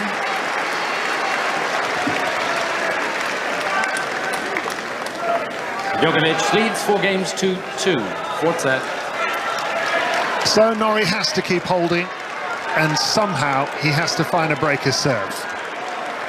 But this crowd are willing him on. Even if he gets love 15, they'll go nuts. They certainly are letting themselves be heard. And as he hits an ace out wide, I mean, listen to them. It was court number 1 a couple of days ago, and they were chanting Cameron Norrie's name. And when he beat David Goffin in 5 sets, it reduced him to tears. He was so overwhelmed, having his family in the box, his mum and dad. There's a really nice video as well of Djokovic, who had finished his match. He was being interviewed on the media balcony, and you saw his face the moment that court 1 erupted when Cam Norrie won, and he said straight away, Cam must have won. Here's Norrie on his baseline trying to hit a smash, but he's just pulled it wide. 15 all. 15 all. That was bit of a brain freeze going for a bounce smash off a low shot like that. If it had been a bit higher, he would have had a bit more time. He could have flattened it out, but he ended up having to go for a slice bounce smash from behind the baseline. Novak Djokovic does rather scramble brains of opponents with his just ability to retrieve lost causes. He's 35 years of age, but he's still Mr. Elastic, and he still has this ability to hit lobs onto baselines out of impossible positions as Norrie steps in, swipes at a forehand, cross-court at 15-all, then a backhand on the line. Oh, what a beauty from Cameron Norrie. Couple of excellent dig-outs by Cam Norrie on the third ball especially. He got a bit of a bad bounce, kept the racket speed going. The second forehand that he hit in the rally as well was... it's all getting a bit awkward, but he's making it happen. And backhand line, Marian's favourite shot. Yeah, Marian's gone off to look after her daughter, who's not feeling so well. But it was great to have her with us here on 5 Live yet again, the 2013 Wimbledon champion. So Laura Robson and Russell Fuller here inside the commentary box with me, David Law. Here's a backhand chipped off the ground by Norrie. He's going to have to pass, though, here. Down the line he goes, volleyed by Djokovic. Forehand down the line, Norrie! He was like Roadrunner across the net. And a man in a flowery shirt with lemons on it jumps to his feet and punches the air in front of him. 40-15. Oh, excellent shot. Good spot, David. What a passing shot. Quite like the shirt. There's a serve down the centre by Norrie. 40-15 he has. And long goes Djokovic. Norrie narrows the gap. He still trails 2-1. He's still 4-3 behind with a break. But he ain't done yet. Well, all of these Cam Norrie service games are very stressful because his first serve percentage still isn't there today, and he's just digging it out, not playing his best tennis, but yeah, playing definitely braver than he was a couple of games ago, going for a bit more on the backhand. You can see him really leaning into that side again, and maybe he'll just find something, whether that's a couple of points at the beginning of Djokovic's next service game, and then the crowd will get going. We'll see his player box. I mean, they're ready to go as well. Facu, his coach, has been giving him everything from the side, and I feel like Cam Norrie sat there thinking, oh, what else can I do today? What have I got left to give? And he'll do it. Well, what we did see in that match against David Goffin, who I know is not Novak Djokovic, we saw Cameron Norrie get better in sets 4 and 5 and become braver and more adventurous and inspired, and the crowd got involved. That's still possible here. For sure, for sure. And Djokovic, yes, he's been holding serve easily since the first set, but things can change. As he gets close to the finish line, he could drop his first serve percentage, then all of a sudden Cam's got a better look at a return. Maybe he moves forward, maybe he tries something with the return position here, just to give Djokovic a different look at things.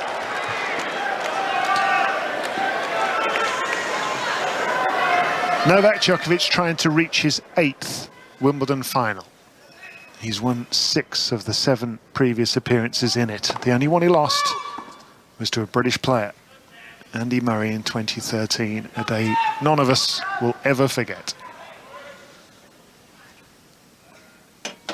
Djokovic bouncing the ball, leading 2-1, 2-6, 6-3, 6-2, and 4-3 with a break now. And Norrie swipes the forehand long. It's okay though, that's not a bad miss, and you could see what he was trying to do with it.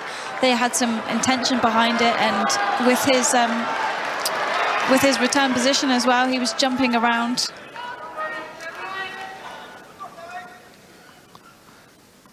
So 15-love Djokovic.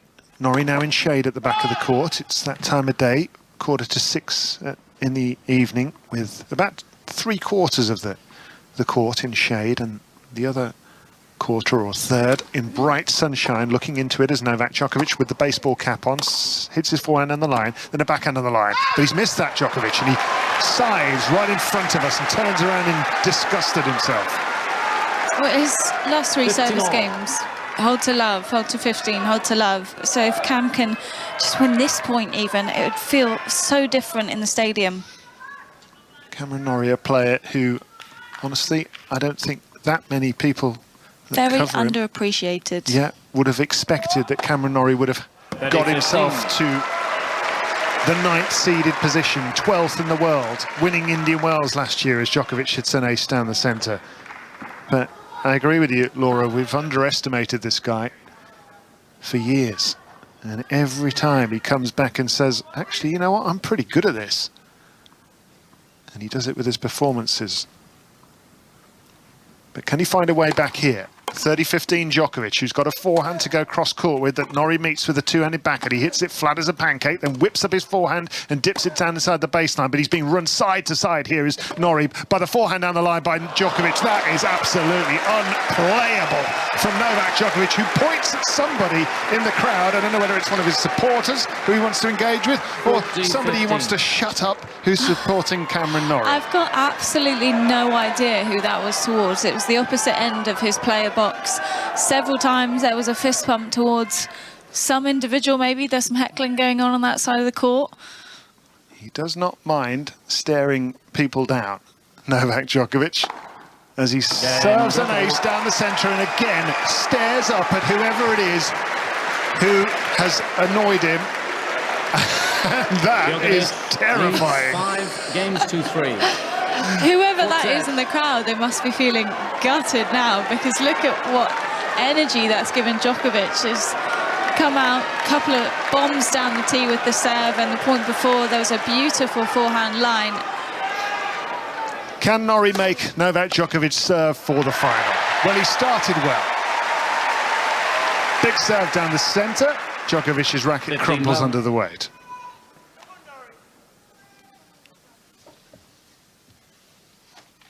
Norrie again. A lovely serve down the centre for a second time. Hits the spot he was going for, and he's at 30 love. Djokovic seems happy to sort of let this game go as well. He's walking pretty swiftly side to side here. Oh, taking a huge step back on the return. Yeah, Djokovic giving himself plenty of room with all the photographers' lenses pointing at him just to his right. He's 30 love down here is Djokovic, but as Laura said, he's a break of serve up. He's 2-1 up. He only needs one more game, so maybe save the energy and the attention for the game after this one, when he would have a chance to serve it out to reach the final where Nick Kyrgios awaits. Forehand driven down the centre by Djokovic. Down the line goes the forehand from Norrie, who then scoops one up with a forehand slice. Then a forehand drive onto the backhand of Djokovic, who crashes it down the line. Then whips one down the line with a forehand and comes in Djokovic, plays a low backhand volley. Norrie tries to get there and he can't. But that again is just imperious tennis from Novak Djokovic. It's too good. I mean, how can he hit a drop volley like that so perfectly when he's pushed so wide, when his arms are fully stretched? It seems impossible. Norrie did all he could to make it awkward. And he even tried to run that last one down. Oh, Djokovic suddenly has hit top stride here. And at 30-15, Norrie is just trying to make him serve for it somehow. He rolls this serve down the centre, it's smacked back down the centre, and Djokovic has gone for a clean winner, he's just missed it. So 40-15 Norrie. 40-15. Women's final tomorrow, Ons Jabeur against Elena Rybakina. Two new Grand Slam finalists, and a real contrast of styles, and I suspect it's going to be really something, that one. Here's Novak Djokovic trying to reach the final yet again. But he's gone long with the backhand. Norrie's going to make himself for this. And he's certainly done himself proud, no matter what from here. Because leads 5-4. He has won a set against Novak Djokovic. He's 2-1 down, but it's 5-4 Djokovic, and he'll have to serve for it. I'll tell you what, David, the crowd are doing their level best. I've just popped back out from the BBC bunker to come out here. I know we're normally behind these thick windows, so you can't really tell. It's so loud out there. They're really doing their level best. Let's see what he can manage now in the next game. In the meantime, let's get an update from the Women's Euros. Spain are playing Finland. Finland were 1-up, I think, last time we heard. Pete Mullenstein's watching there. It's half-time. It is half-time. It's Spain 2, Finland 1. A dream start for Finland. As you said, 1-0 up in the first minute of the game. All-time leading goal scorer Linda Selstrom, who opened the scoring. After that, though, it's been all Spain who have dominated the chances in the first half. Captain Irene Paredes found the equaliser, and then it was Aitana Bonmati who made it 2-1 at half-time. Cheers, Pete. Thank you. Straight back to centre court then, David. Cameron Norrie up against it. Here he is. One last chance, maybe, for this crowd to give him everything they got.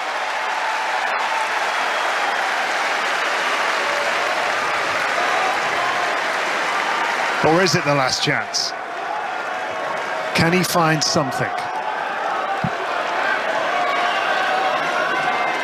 Might Novak Djokovic tighten? I feel a bit nervous.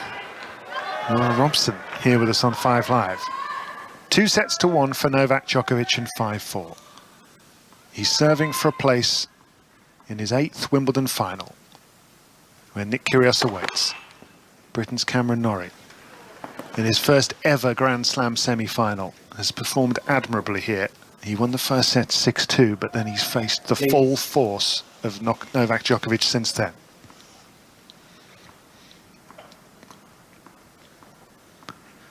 The second serve goes out wide onto the backhand of Norrie, who puts it back in play and moves to his left, and he'll whip his forehand with height but too much depth, and into the tram lines it goes. So first point Djokovic. And Djokovic wasn't happy about having to wait there between first and second serves. A couple calls from the crowd. That's not needed.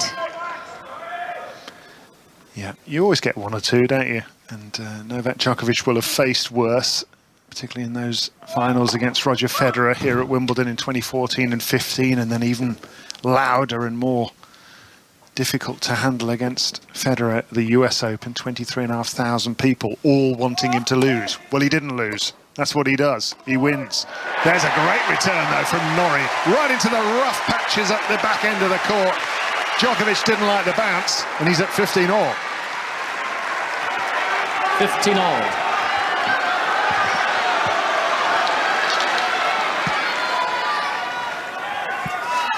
Norrie's just bouncing on his toes as if to say, I'm born for this sort of fight, this sort of scrap.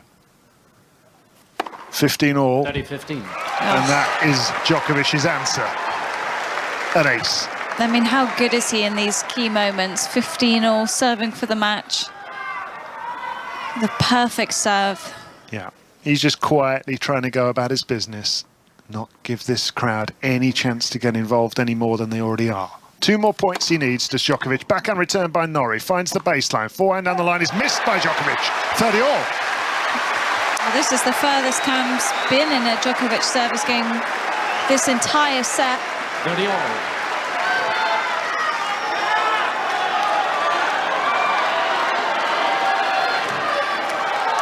Is Novak Djokovic getting ever so slightly nervous here? 2-1, 5-4, 30-all. Serves out wide onto the backhand. Long goes the return by Norrie. And again. Just when he needed it, Djokovic, he's measuring these serves. 15-30. And he's put it to perfection in the corner.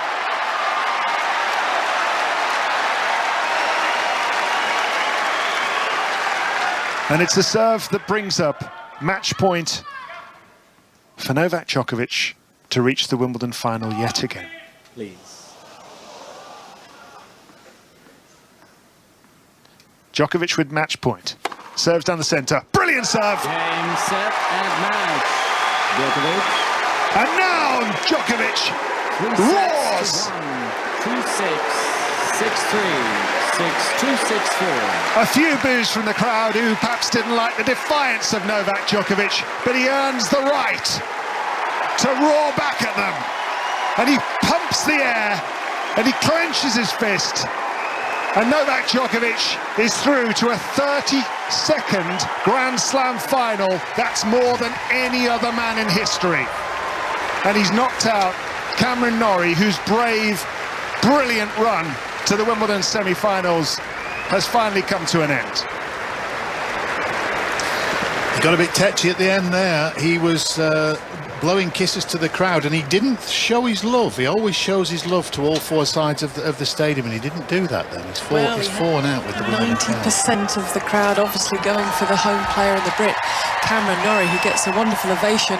His first Grand Slam semi-final. He will applaud the crowd. His box containing his mom and dad, his girlfriend, many others are on their feet. He'll be disappointed today when he looks back a little, I think, knowing the high standards that he sets himself. But he was up against Novak Djokovic, who Tony, for a large chunk of that match, was unplayable.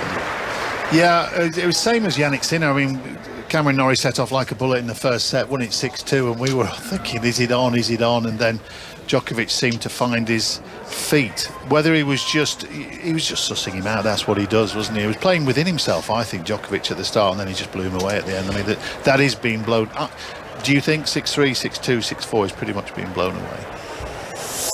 You add in the set that Cameron Norrie did take in 30 minutes for the first set. But yes, no, Novak Djokovic found his groove. He shook off any nerves that there might have been, and he's booked his place in his 8th Wimbledon final. As David said, a 32nd Grand Slam final. He's looking for Grand Slam singles title number 21. It is truly extraordinary at the age of 35 what Novak Djokovic continues to achieve. He's the top seed. He's a 3-time defending champion. He's got his watch on, hands on hips, swept his hair to one side, wiped a little bit of sweat away. Crowd is still standing on their feet, and once they settle and everybody is ready and everybody is in place, he will speak to Rishi Persad.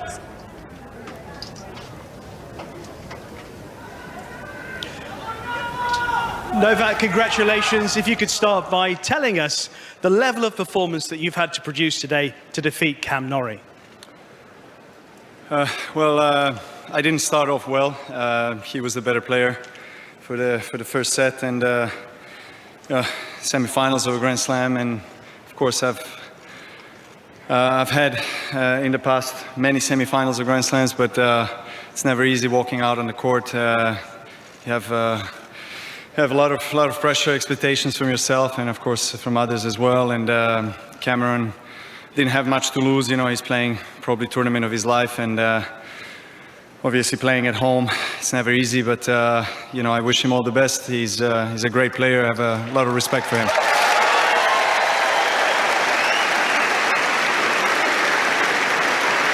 He started brilliantly today, indeed. But tell me, what turned the match around for you? Because you went off for the break after the first set, you put a cap on, and things seemed to turn around. Sometimes things are simple as that, or maybe not, but yeah, it was very hot today. I think the hottest day of the championship so far. You know, as I said, you're a bit tighter at the beginning of the match. You're not swinging through the ball so smoothly as you would like to, and you know, Cameron was dominating the play, and then I felt like I got lucky in the second set to break his serve in 4-3. He missed a couple of putaways in the middle of the court, and he kind of gifted me that game. And since then, I feel like momentum has shifted a little bit, and you know, but that's the significance of the stage like this and the semi-finals of a Grand Slam. Can I hit you with some stats? Because I know you every time come out on court, you create new records. You've played in 68 Grand Slam events. This is the 32nd time that you are into a final of a Grand Slam.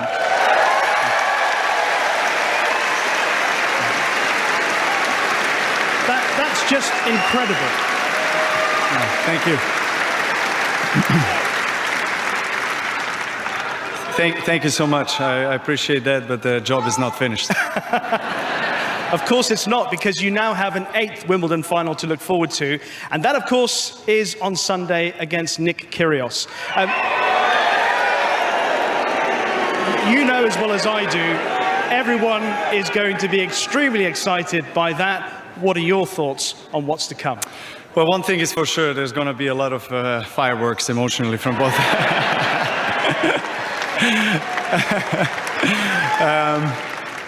It's going to be his first Grand Slam finals. Obviously, he's very, very excited, and he doesn't have, you know, much to lose, and he's always playing like that. You know, he's playing so freely. He's one of the biggest serves in the game.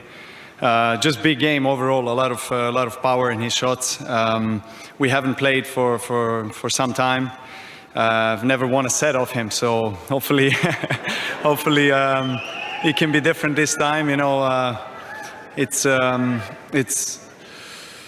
It's another final for me here in Wimbledon, the tournament that I love so much. So hopefully the experience can work in my favor. Ladies and gentlemen, congratulations to Novak Djokovic. Well, there he goes. He's getting a big cheer at the end now. I wonder if that'll satisfy him. Hopefully he'll come over for these people. There's a Chelsea pensioner queuing up for an autograph. I hope he gets one. I'm not sure what he's going to